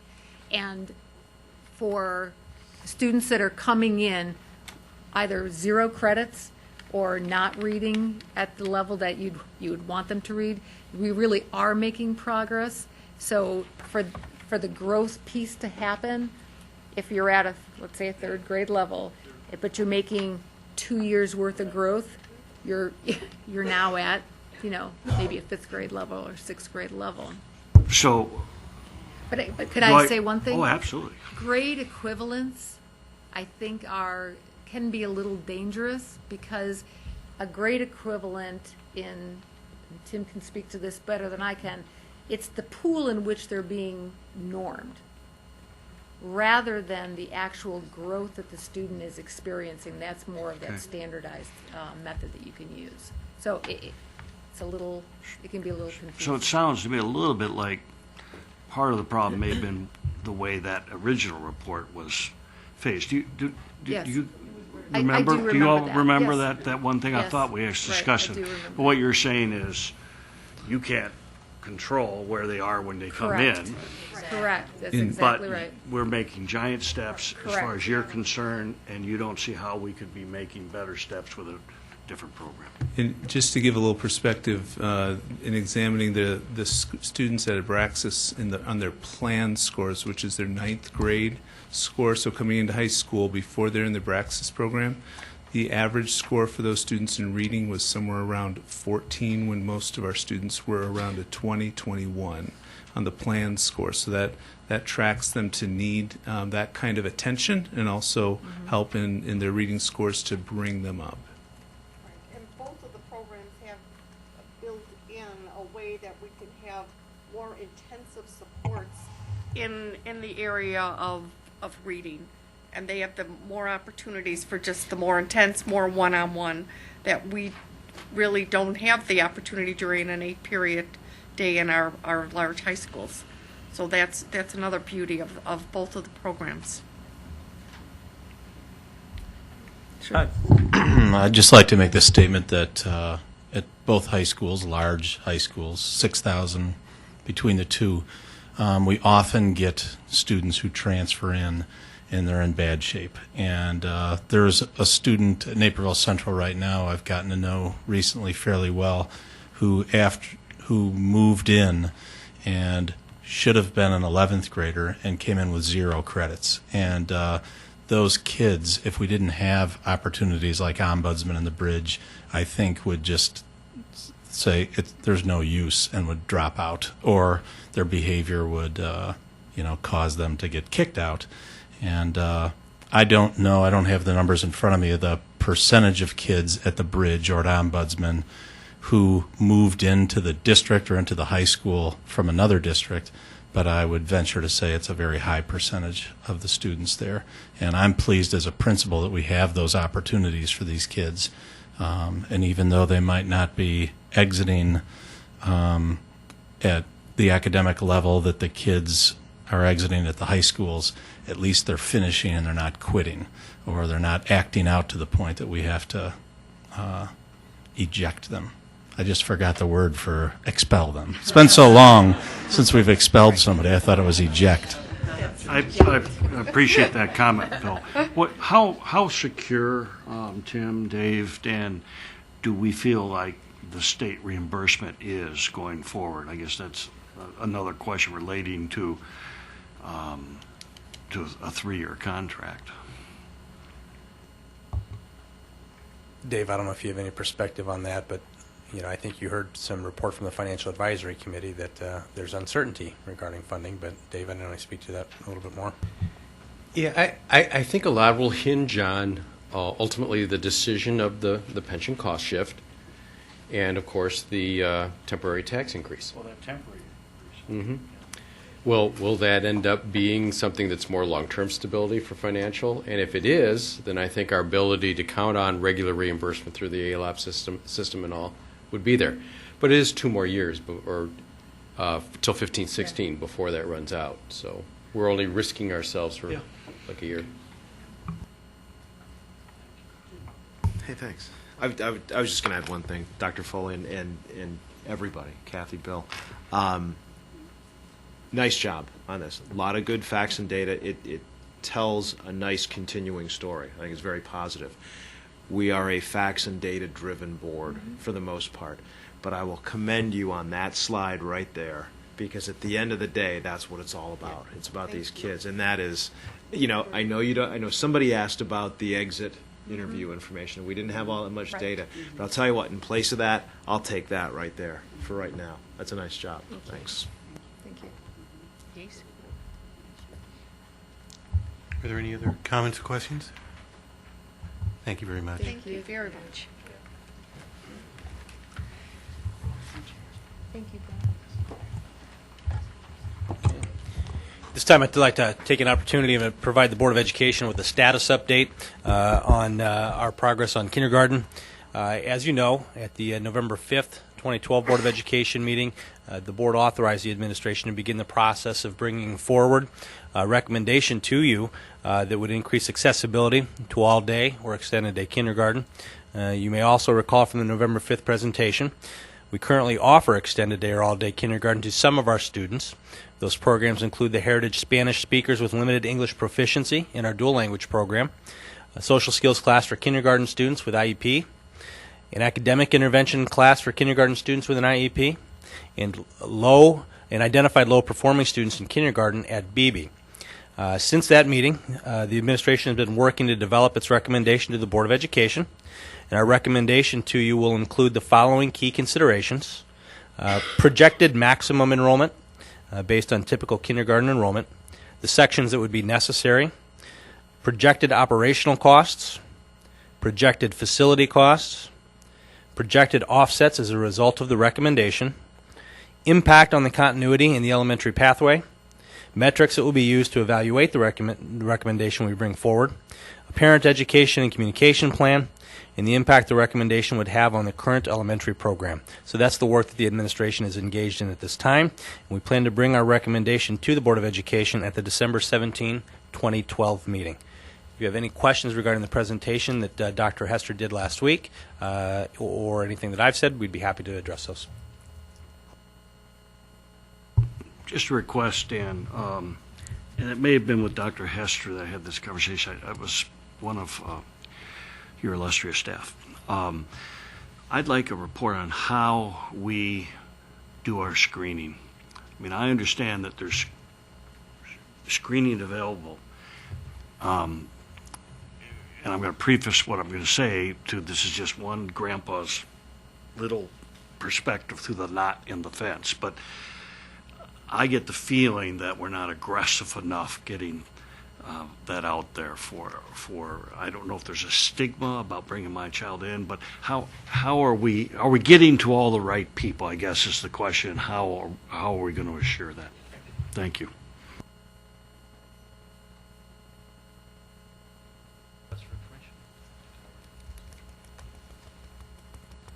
No other questions? Okay. And we'll move on to discussion with action. We'll start out with Mill Street.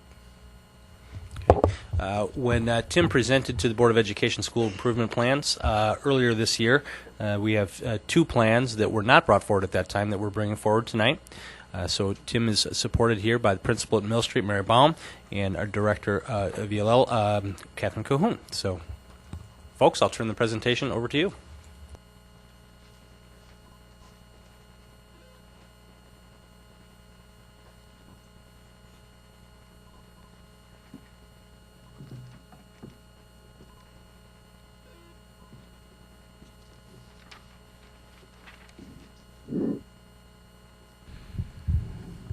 Thank you, and we'd like to follow up our presentation from last month on school improvement plans with tonight presenting to you the Mill Street plan as well as our AMAO presentation for ELL. And I'd like to acknowledge, first of all, that my co-presenters here, Mary Baum for the principal at Mill Street and Catherine Cahoon, our director of ELL. Also in the crowd is Molly Farmer, our director of research and analytics. And also we have several of the Mill Street team that's created this plan. So what we'd like to do is, as part of this, is to just outline for you these three basic pieces of our presentation. We want to share with you a district ELL example of why we're using the Rising Star system, which is, again, a system through the state of entering in our school improvement plan, or in this case, the district improvement plan. And then also, we're going to share with you, from a Mill Street perspective, the process that the school has had to walk through in terms of that process, and then also what actions have already been taken. I'd like to turn it over to Catherine Cahoon, who will share a little bit about our ELL. There are 3 targets school districts are expected to meet in relation to English language learners, and these are called annual measurable achievement objectives.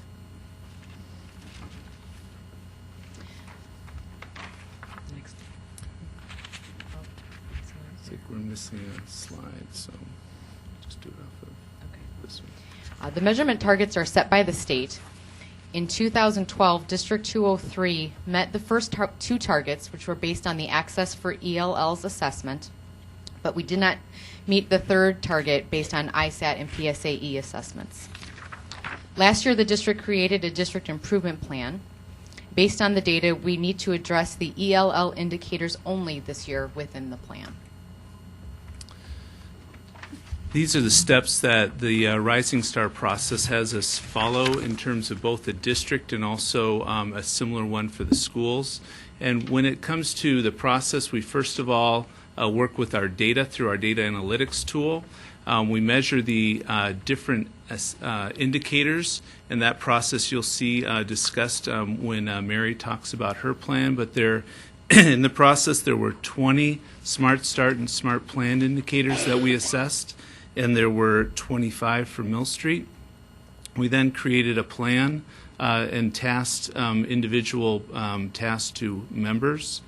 And then the next step is to have our school improvement team monitor the progress and then submit it to the superintendent and the board, which is the ultimate outcome for tonight, that as you've approved that, we'll submit it to the state board for approval.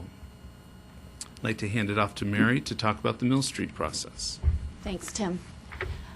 The Rising Star process for schools includes 104 indicators of best practices in schools that need to be assessed over the next 2 years. To date, we've assessed 25 out of the 104. And while that doesn't seem like a lot, it is quite extensive. Each of the indicators includes something called the WISE Ways, which is a research brief that details best practice in a particular area. Through consensus building with our team, we then compare our current practice at Mill Street with the described best practice. And through this process of the 25 indicators we've looked at, we've identified 3 areas that will be our areas of focus for the year. And those include differentiated instruction, database decision making with our instructional team, and looking at the school environment. And from there, each of the indicators have specific tasks that have been outlined. So I'd like to take you through one indicator that we're focusing on to give you a better example of what that looks like. So this indicator is on the use of database decision making by the instructional teams at school. After reviewing the research that was presented to the team, we came to consensus that we were partially implemented at this indicator. We determined that it was of a medium priority when we looked at all the indicators. And also, one of the factors you have to consider is how easily can it be accomplished. And we determined that this could be accomplished within current policy and budget conditions. So then our plan includes some specific tasks, such as we're looking at collaboration models that are available to teachers. One of the priorities that my teachers have set is that we minimize the amount of instructional time that they are pulled out of the classroom to collaborate, while also trying to focus on finding larger chunks of time for them to meet, as described in the research. We've looked at working with our learning support coach, which is a new position in the buildings this year, to develop a structured data conversation form that really works at keeping teachers centered and focused on data. And as well as working with Molly and Tim to identify the different sources where we pull data and identify those areas where our staff needs some additional professional learning to be able to use those most effectively and efficiently. So summarizing the work at Mill Street, I'd like to just review some of the actions that have been taken. The first bullet, while not a specific part of our school improvement plan, speaks to small class sizes, and any discussion of school improvement at Mill Street would be remiss if it didn't include the impact of having the smaller class sizes. We currently do not have any classroom over 24 students, and our primary averages are much lower than that, and there's been an immediate and significant impact on students in a positive way. Resources from the district have been allocated to provide collaboration opportunities for teachers, including not being pulled out of the classroom. Our staff have weekly data meetings where they're progress monitoring their students, reflecting on the data, and making instructional decisions along the way. Our SIP team meets 1 to 2 times a month, often for several hours at a time, and that also includes parents on our team, which is an important component of our school improvement efforts. We're monitoring the task completion process and working on some targeted professional learning for our teachers. Similarly, we have actions that have been taken at the district level to address the issues at the ELL levels. And on the screen, you see some of these immediate actions that have been taken, and included, you will see in your board docs that we have the actions that throughout the whole plan, which we've outlined the more extensive use of some of the resources that we've done. So as you review these, including in board docs, we have, for instance, a sample wise ways that you can look at to see that the team was to look at the research, then examine what the status is of the district in each of those areas, and then determine if actions needed to be taken, and then outline those actions. And we've included those in the board docs for you. Last year, you did approve the entire district improvement plan. So what we're coming to you at the district level is just the ELL pieces to address the AMAO options that because we did not meet the AMAO number 3. It is our recommendation that the board approve the AMAO district plan for FY 2012 through 14, and then also the Mill Street plan for 2013 through 15. Upon approval, we'll submit the superintendent and also board president certification. Are there any questions?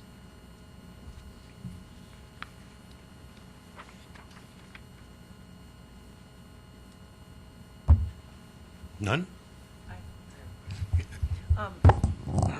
How will this be, Tim, this living working document that we're starting with these improvement plans, how will this fold into that? This is actually, if you see we use some graphics here that we actually use to help model our improvement plans for our district, right. Kind of that cycle of how we do school improvement. So while we don't follow the Rising Star plan, they have to actually extensively enter minutes and agendas into the actual state system, which reflects kind of their log. We're actually going to be entering instead an ongoing log of when teams meet. They're going to log what sorts of actions happen and what sorts of progress they're making. So we won't start all over with new. There's a self-monitoring in this process because of the nature of the deficiency. So correct. Okay. Thanks. I just have one quick question on when you were talking about best practices and wise ways. I saw the document that you gave us. Can you expand a little bit on that? Is this a third-party compiler of best practices that we're referencing, or I wasn't able to get that much out of the Sure. the document? The documents are compiled by the state to put into the Rising Star system so that for each of the indicators, they compile the research that reflects that indicator to share with us, kind of guide us as to what sorts of actions we should take. So each one of the indicators, as we assessed it, the team had to read that brief first, then have a discussion about that brief. So it was kind of a time of professional learning, and then discuss what is the status of in this case the school or the district on that indicator, and then come up with a plan for the indicator. So it is a third party, and it's a research brief that's in the system that they provide for us. The state provides for us, yeah.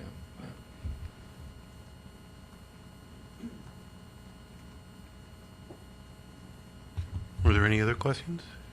Because otherwise I'll need a motion to approve the Mill Street Elementary School Improvement Plan as presented and the AMAO portion of the District Improvement Plan as presented. So moved. Second? Okay, I have a motion and second to approve the two plans as presented.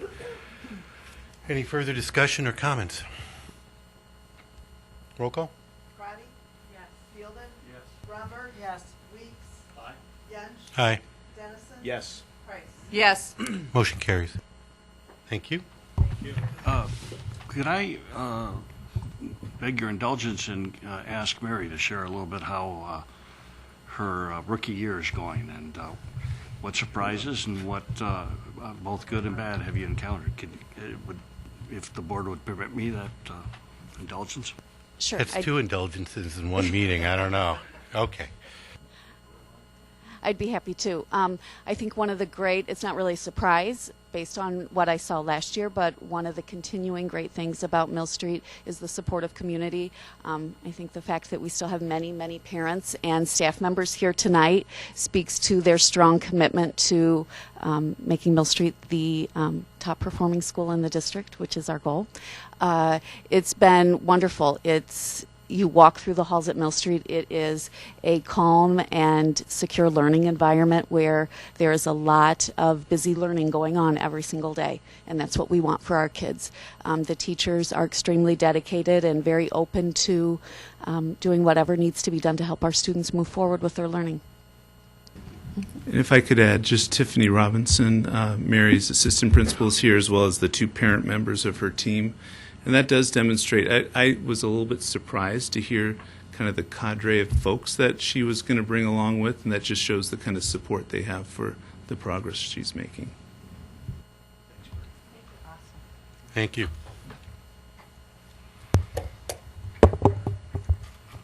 Okay, now we are on to the action item for the state waiver request for the driver education simulators. Okay, you had the, oh, go ahead. Go ahead. Go ahead. I move approval of this. I move approval of the waiver for the driver's education as presented. Second. I have a motion and a second. Now, any discussion or further comments? Do you think we forgot since... Well, you never know. No, seriously, yeah. Any further questions or discussion? We had our hearing earlier. Okay, then roll call. Yench? Aye. Price? Yes. Dennison? Yes. Romberg? Yes. Fielden? Yes. Weeks? No. Crotty? Yes. Motion carries 6-1. Okay, high school course proposals. We talked about this at the previous meeting. So since this one has been 2 weeks instead of just a couple of hours, I will just again remind you that in our last Board of Education meeting, Dr. Hester, Mr. Howard, and Ms. Thornton came forward with a recommendation on some new courses at the high schools. They're back this evening asking for action on the recommendation, but prepared to answer questions that you may have regarding the recommendation or provide you with information that you may need in order to make your decision. So. I don't know that they have anything new to present, but are they here to respond to questions you may have?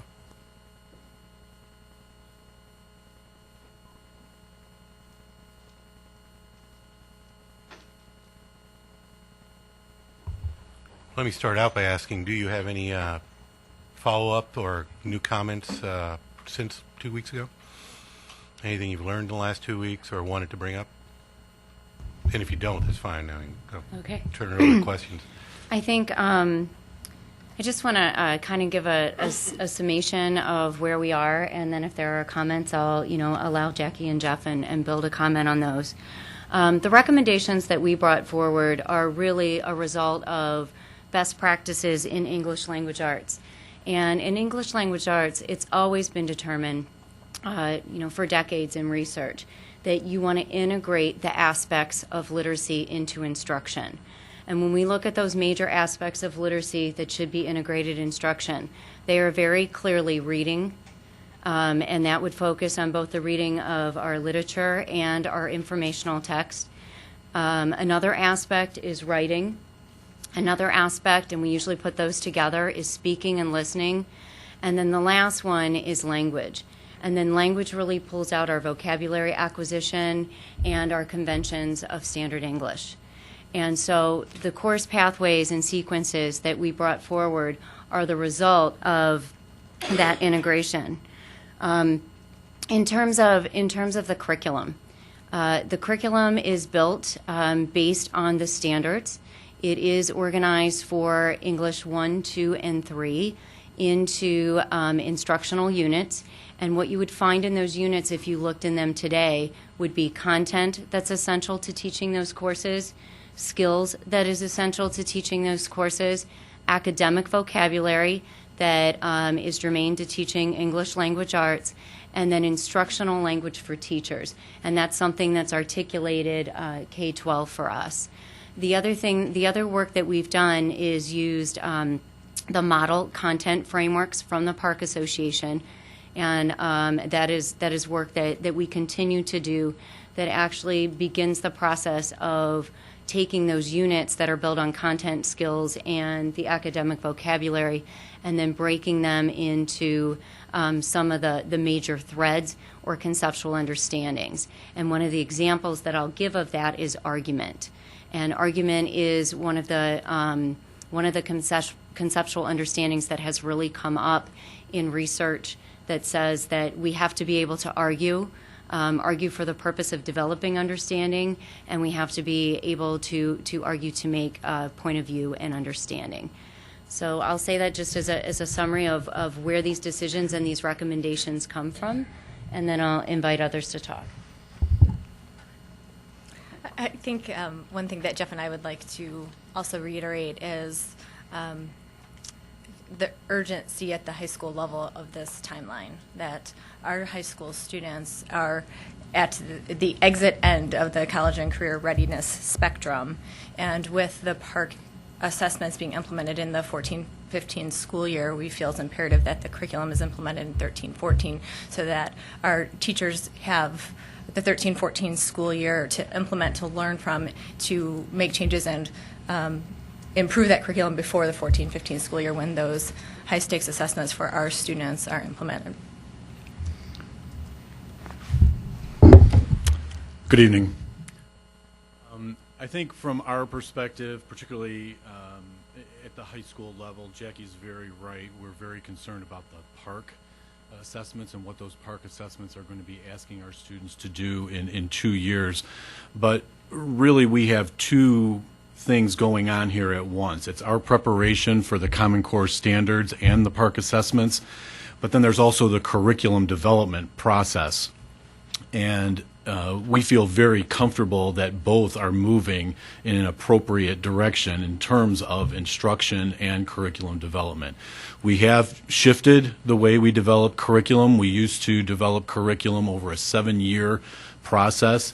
It's not that long. It's a needs-based process now, and this kind of fits right into the direction that we're going and what we're going to be asking our teachers to do over the rest of this year. We believe in this process. We think our teachers are on board and ready to move with this process and these standards. So I think that's where we go from here.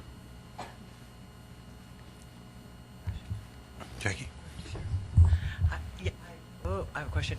How you know, in a number of these classifications, English 1, 2, and 3 and all, it says that curriculum's currently being developed. And I'm not going to kid you, I'm not an educator and know anything about education, so even if all the details were there, it probably wouldn't mean much to me. But the question, you know, so we have the PARC assessments and we have Common Core, and albeit that they're rigorous and all, we're basically saying we're taking what we used to have, we've learned something that's better, and oh, by the way, we're going to be evaluated on it. Where does this all fit in to this mission statement that we hear from the community and teachers, administrators, and families that's a living, breathing document? How does that fold into all this?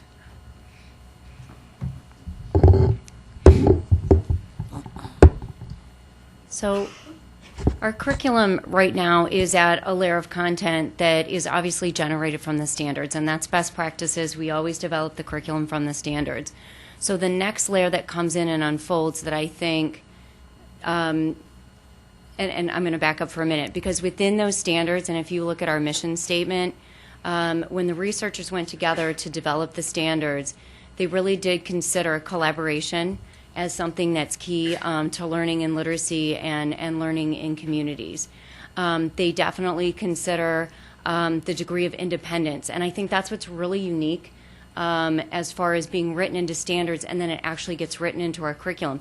Usually we think instructionally about how to release control to students for learning. So that looks like in the classroom, I do, I'm modeling for you, we do it, we do it, we do it, and then it turns over to you do it. What's really interesting is these standards is starting at early ages, they do have that language of with the support of an adult or with support. But as we get to third grade, you start to see that language drop off. When you look at those standards for high school, students are, and for other grades, students are expected to be able to master that content at the end of the year. So that speaks to driving toward independence, and I think that's really true. So when we look at, there's also a call for community collaboration and all of that as you look into the standards, and I think we could actually really bring that back and show it. But there's another layer that occurs next in our work that will bring that mission home to a way, and I think that parents would most likely recognize that. And that is through identifying the actual text that our kids will read, and that's what we bring, forward with the curriculum in March. And then also the other layer that goes into that is identifying a deeper focus on the topics and concepts. So we've got an idea and roughed out of that now. We've got content and skills, pretty much settled. But I think it's that next layer that actually rings home when you bring the resources and put those plus the topical considerations with those courses. Okay, so I guess I hear, Jen, what you're saying. I see where the complex thinker would come out. Mm-hmm. Okay, I'm just trying to figure this out because we have this big umbrella that we all have, we sing Kumbaya with, and I thought, now we're going to start this new program, and what's going to happen to that? So it's still a part of our living, working document. Okay, Right. good. Okay. And I can't let the subject that we talked about so robustly last time, where does it stand? If I don't see the speech elective, does that mean there won't be the elective if it's not on the new course? We're not voting on it as the new course, or is it still maybe it is a course and it becomes an elective? Where did that stand? It sounded like speech. We were going both ways last time, or maybe that's what I heard. So very clearly, and know as we continue to revise courses and work on them and make changes with students, we might come back with, a recommendation that might be different with speech. And what I mean about that is right now the recommendation stands that we'd like to recommend that we have English 2 journalism, and then the English 2 with the honors courses that accompany it, and that we move speech to an elective. Okay. We didn't leave our last meeting with that. Okay. Or I didn't understand that. I thought it was going to, so I'm glad you're clarifying. So that was fully our intention, is that we move speech to an elective. Now what I meant is how things might change. So if we do the really good job that we are set to do, by the end of the sophomore year, we would have students mastering the public speaking and the elements of communication that so many people, have talked about since we started on this pathway by that end of sophomore year through the integrated. Then that would beg the question, do we then need to look at that speech elective or any other type of version of speech as we would move forward. So our hope would be to work ourselves into that conversation. And I so appreciate that clarification, because as people hear a part of the story, you're saying that class, no different than other classes, might not be as needed, or certainly not to have to be a standalone class. So if people wonder, it's not as if we don't think this content is important. Of course we think it's important, and if I'm understanding it, it will be folded in the parts of it that you feel are the most important. Not every class, 100% is so key to move on. Those elements that are key will be folded in to the English 2 or whichever level you feel appropriate. Yes, and our idea is to integrate them into English 1, 2, and 3. But I think when you talk about lessons learned, we've learned that there are some important things that happen for kids in terms of, whether it's interview process, public speaking, any of that they need to be set and ready for by the end of their sophomore year. So we need to make sure that we're really instilling that pathway and those content and skills in English 1 and 2. Great. And we've never said we are an easy, or I've never said this is not a rubber stamp board. We appreciate your patience with us and understanding it. I, for one, am not an educator, so when I'm asked questions, thank you for thank you for your patience. And things are messy, but then they seem to, with all the conversation, we get to the right spot. So thanks so much. I really do appreciate it. Jen, I really want to thank you for your time to when I asked you to go over with me kind of what the new Common Core would look like and speech, because that was a huge concern. We talked last time about how it's, ranks on almost every concern of people is public speaking. They'd rather be at their own funeral than up there speaking. And I appreciate that. Can you explain to the rest of the board something that was new to me was the bands that you explained to me? I hadn't heard that before. So the Common Core state standards, once you get to high school, are organized into 9, 10, and 11, 12 grade bands. And then the expectation is by the end of 10th grade that you meet those 9, 10 standards, and that by the end of 12th grade you meet those 11, 12 standards. So what's essential in that is that we continue to integrate all 4 strands that are recommended in English language arts, and that we do a really good job to make sure that we've met the expectations in reading, the expectations in writing, and in speaking and listening and language. And, when I hear, and your colleagues have spoken over time, we talk about teaching in Spanish to some of our students and that they're gaining content area in their native language that can be transferable to English. So you're saying that by teaching these other skills in other ways, you're still getting the skill set. If we couple public speaking or the elements of communication with complex text, if we couple that with the writing where students have to take the same topic, the same concept, the same idea, and not only do they have to perform with public speaking, but then they also have to generate a writing piece that stands on those same type of merits. Then we stand a better chance of integrating and providing that. And help me understand, because I've shared with you I'm having a hard time kind of getting there, how giving up speech, because I feel like we're teaching only to the test, not to what we value in our community. And it's something that really concerns me. Is social studies is not tested necessarily in a lot of ways on the standardized test. We're not getting rid of a lot of those things. But what I keep hearing and what I can't kind of come to terms with is that you keep sharing that we'll have these presentations that the kids will give, but presentations are very different than learning how to be a speaker. When you have a teacher that's constantly helping you with those skills rather than just expecting you to have them to give a presentation. And those are the elements of communication that we keep referring to. Those are the ones that, when you talk about lessons learned again, that the speech teachers have really brought up the difference between what's in the standards. And then if you look at the elements of communication that have been taught in our courses. So then what we do with that is we basically incorporate those elements of communication into the courses in an integrated fashion. And why does journalism get a class but speech doesn't, when you have the recommendation? Do you want to speak to them? I can speak to it too. Okay. Journalism, when we were discussing this issue, we felt strongly that it is a different genre of writing and a lens that students are looking through, that they are still able to meet all of the Common Core standards. And in addition to those standards, they're meeting it through the lens of that type of writing, of that type of reading.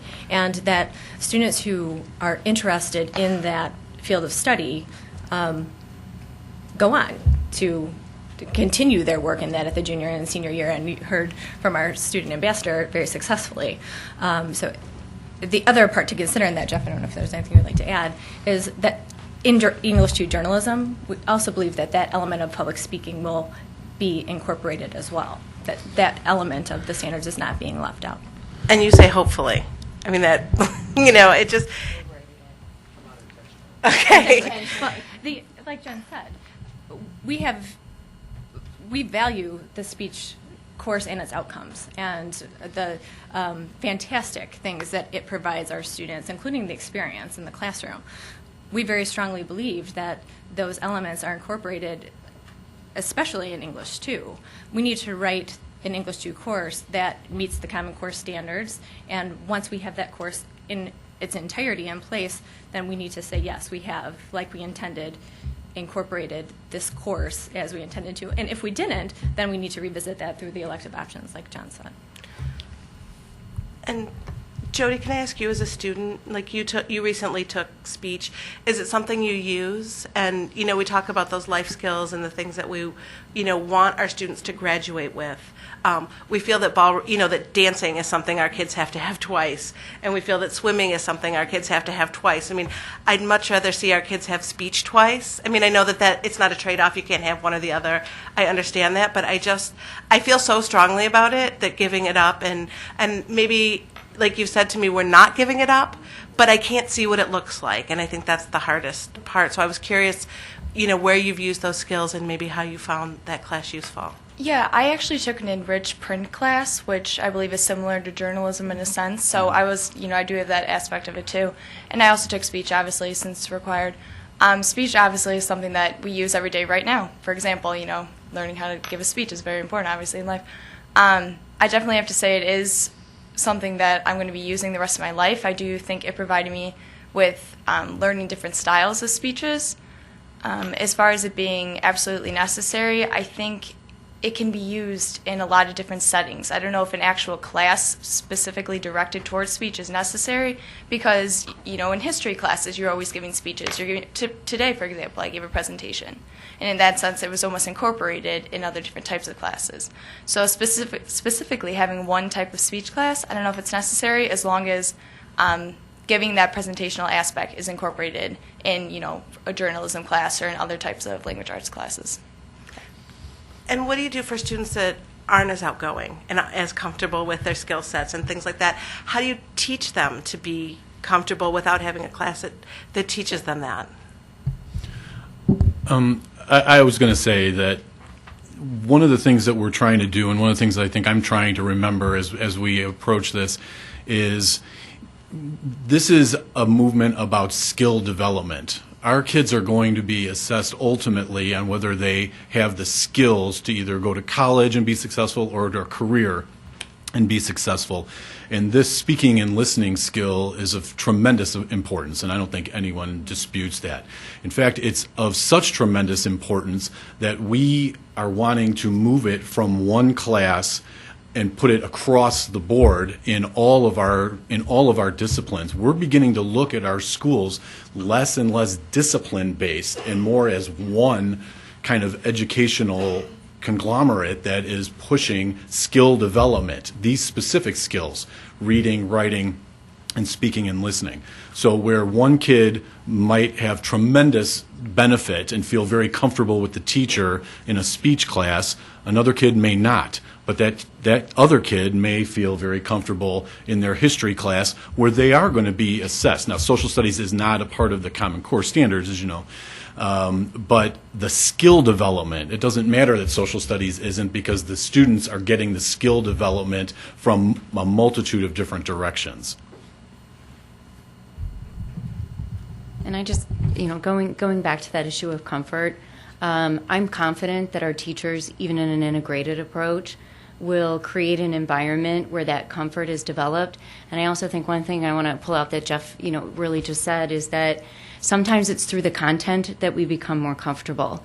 So if you're given the task to talk about something that you don't actually have a lot of background knowledge, you are going to be, not confident. It's going to be very difficult. But as you do it through the context where you're studying and learning and reading and writing, which is what we want kids to do to prepare for, the elements of communication and any speaking that they do, then we actually might stand a chance of developing comfort and getting more kids up there to do it in a more, comfortable way. And not in a more watered down way, without specific teachers that have specific skills in teaching specifically speech? There's no intention whatsoever to water down speech. Okay. Mike, I'm just curious, is there a way I can vote yes on everything but the English part, or do I need to vote no on the whole 11.03? Yeah, no motion has been made yet, so I don't see any problem with that. So I can pull those out so that I can vote yes if somebody seconds me? Yeah, absolutely. Okay. Thank you Any other for your answers. questions or comments? Because couple things. Obviously, I shouldn't say obviously, but often, well, first of all, what I hear is both high schools are, and you representing the curriculum and academic portions, and Bill, just the leadership, are absolutely behind the recommendations that are before us. Is that correct? You feel this is best for our students? Absolutely. Without reservation? Without reservation. And Microphone that doesn't work. simple yes is fine. But Bill, you've been quiet. Go ahead. Well, yeah, and I would like to say that when you ask, both high schools are absolutely behind this. The administration, absolutely behind this. Some of the teachers at Naperville Central, and that's where I live, are concerned with some of the changes and are, have reacted initially with some apprehension, as I would expect. And one of our teachers, maybe a month ago, said to me, what's broken? If we're going to change something, what's broken? And I don't think anything is broken. I think I'm very proud of our communication arts teachers and the performance of our students. But it's not about what's broken. There's a significant change coming in the year 14-15. And Susan, when you mentioned that our community values speech and public speaking, I agree. I also know that our community, that 96% of our kids, when they exit, go to college. And most of them four-year college that, have some admission requirements. And in the year 14-15, our students are going to be taking these tests, and they're going to get scores on those tests. And those scores will report whether they are college ready. And we want our students to get college ready scores. I believe it's a 5-point scale, and they need to get a 4 or a 5 to be deemed college ready. And the rigor of those tests is significant. And I support these changes. I think, I know Kevin Pops, who can't be here tonight, supports these changes. And I know that there are some teachers that aren't crazy about the timeline of these changes and wish there was more time to prepare themselves to deliver the high quality product that they have. And it's not going to be easy. And I think our teachers, for the most part, are on board and they're ready, but they also know it's going to be a pile of work to get these courses ready for next year. Okay, I appreciate that, because I was leading into, sometimes for certain people, change is difficult, but I think you covered that. The other part was, in a larger context, we've heard about kindergarten curriculum, to a lesser extent, literacy and math in the elementary schools. Common Core standards, math, literacy standards, junior high, everything's hunky-dory there? We're not going to see any changes, or what's the deal with those? You did say math in there too, right? Yeah, math. Okay, I thought so. So we are currently implementing upgrades, basically, to the Common Core in math this year that focus primarily on dropping what is not in the curriculum anymore.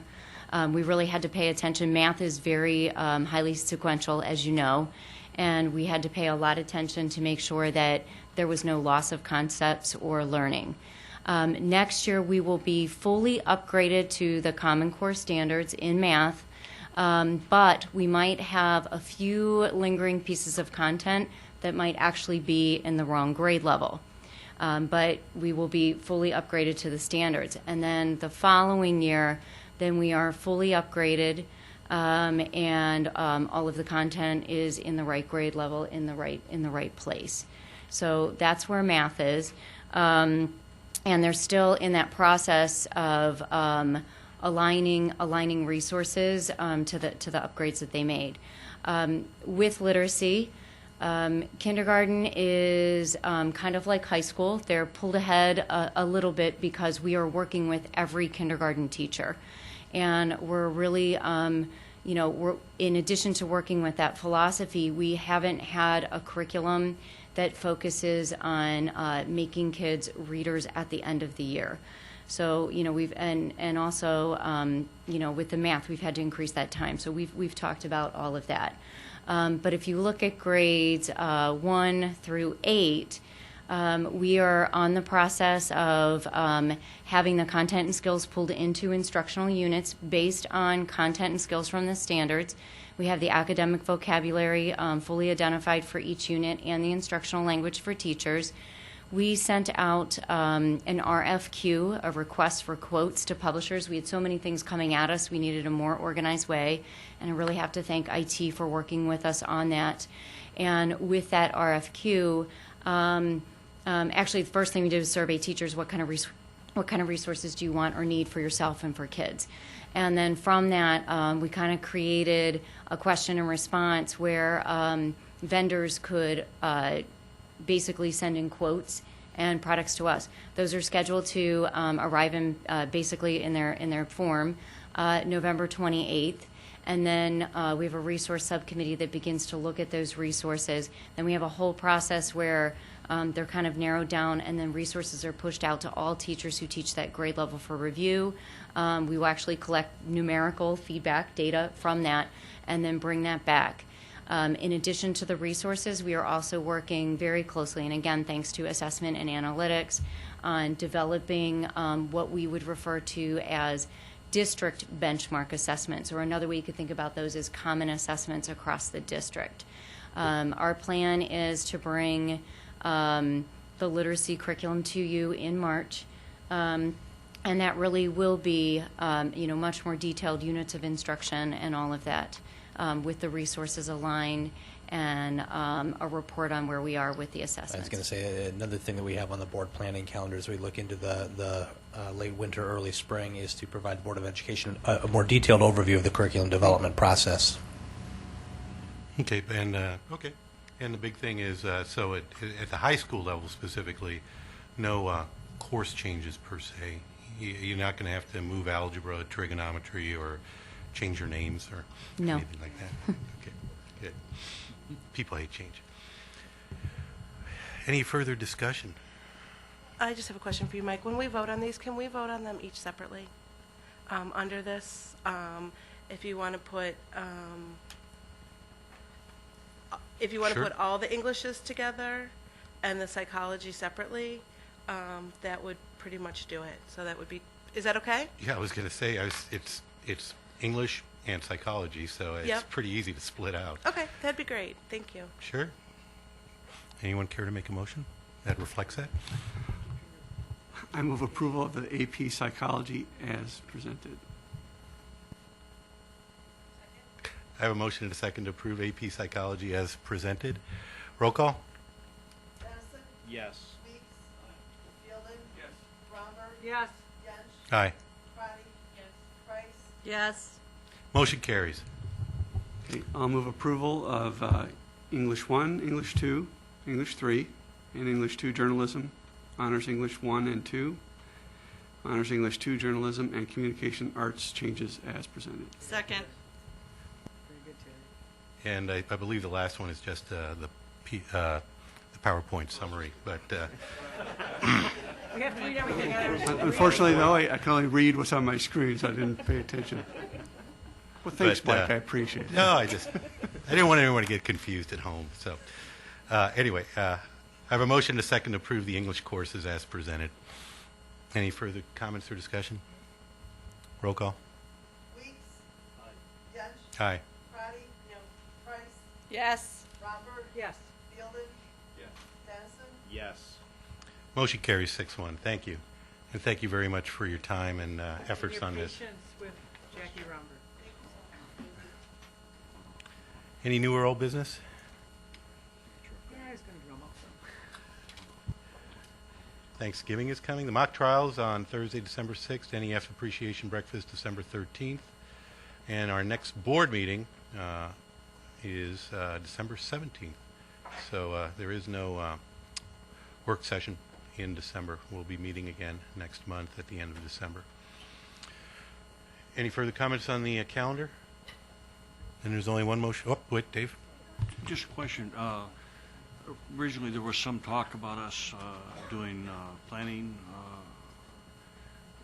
for Extended upcoming- closed session for the December 17th meeting, showing up an hour early to discuss No, on the board retreat. I think as Dan, I don't think I'm giving any secrets away, as Dan reported in his last superintendent review, thought it would be great to see wait till, first of all, Right. get some more No, time that's and have not what I was- a new board elected. So. Certainly, that makes sense. No, I thought that we had expressed some interest as a board to try and take one of those meetings to caucus about upcoming negotiations, et cetera. Yeah, that's what I was saying. That's what the 19th is happening, so that's not. No, 17th. December Yeah. 17th. 17th. We were going, we agreed to meet it an hour early solely for that reason. And what if what was deferred from tonight's closed session has to be done on the 17th, which is what the original. We'll take that into consideration as we plan that. There's the Okay. potential to move that to the Okay, January very good. 7th. Thanks a lot. So Appreciate it. is 5 o'clock okay for everyone on the 17th for close? Yes. Okay. There is one more motion. I have a motion and a second to adjourn. All in favor? Any opposed? We're adjourned.